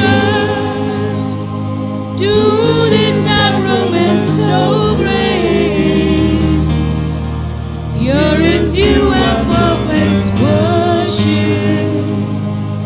All the old must terminate. Senses cannot grasp this power. Faith must serve to compensate.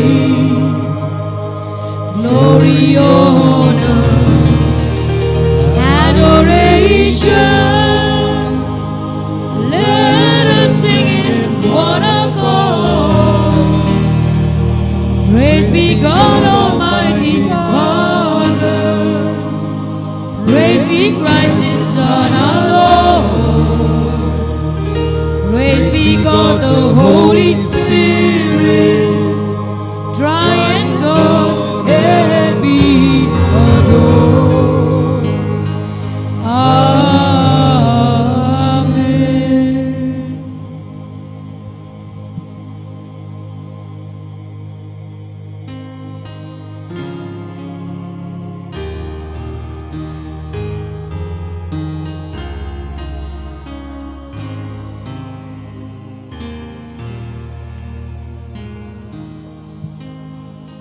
Praise the Lord. I would like to say a big thank you to all of you who came here, and just repeat the announcements I made yesterday in the morning. Tomorrow we start from 9 to 5 like this, and there's an information desk outside. If you want to give your names there with your phone numbers, WhatsApp, we will keep in touch with you when we have the next service. And since we offer this retreat free of cost there are expenses, but if any one of you is inspired to give a love offering towards the expenses of the retreat, we'd appreciate that. There are 2 boxes outside you can drop in your mite, and there is a petition box right here in front, so you can put in your petitions all through the 3 days we'll be praying. And for a month after that, we will take the box to White Doves and our destitute, and all of us will continue to pray for you all. As you know, the washrooms are out and the water is placed outside, good clean drinking water. Tomorrow also lunch will be served on time. There's a nurse available outside with all the basic medication for your sugar. You want to check your sugar, not simply, but if you want to check your sugar, BP and everything, there's a qualified nurse outside. Confessions will continue tomorrow, so we can prepare as we go home. We can also prepare. And yeah, that's all I can think of for today. Thank you for coming. All of you came on time, and everything went on time. Never have I seen a retreat. It's only the power of God that it always on time, finishing on time, starting on time. So praise the Lord. Let's give ourselves all of you, thank you so much. You came on time. You took part very well. God bless you. We'll see you tomorrow. Those who are staying in White Doves, gather in one place for you to be transported back. In moments like these, I sing out a song. I sing out a love song to Jesus. In moments like these, I lift up my voice. I lift up my voice to the Lord. You can sing and go. Singing, I love you, Lord. Singing, I love you, Lord. Singing, I love you, Lord. I love you. I forgot to mention, if you can still hear me, tomorrow, each one bring one more person for the retreat. We are making a provision for more people to sit outside with speakers outside and screens outside. So more people can come tomorrow and day after tomorrow. Thank you and have a beautiful evening.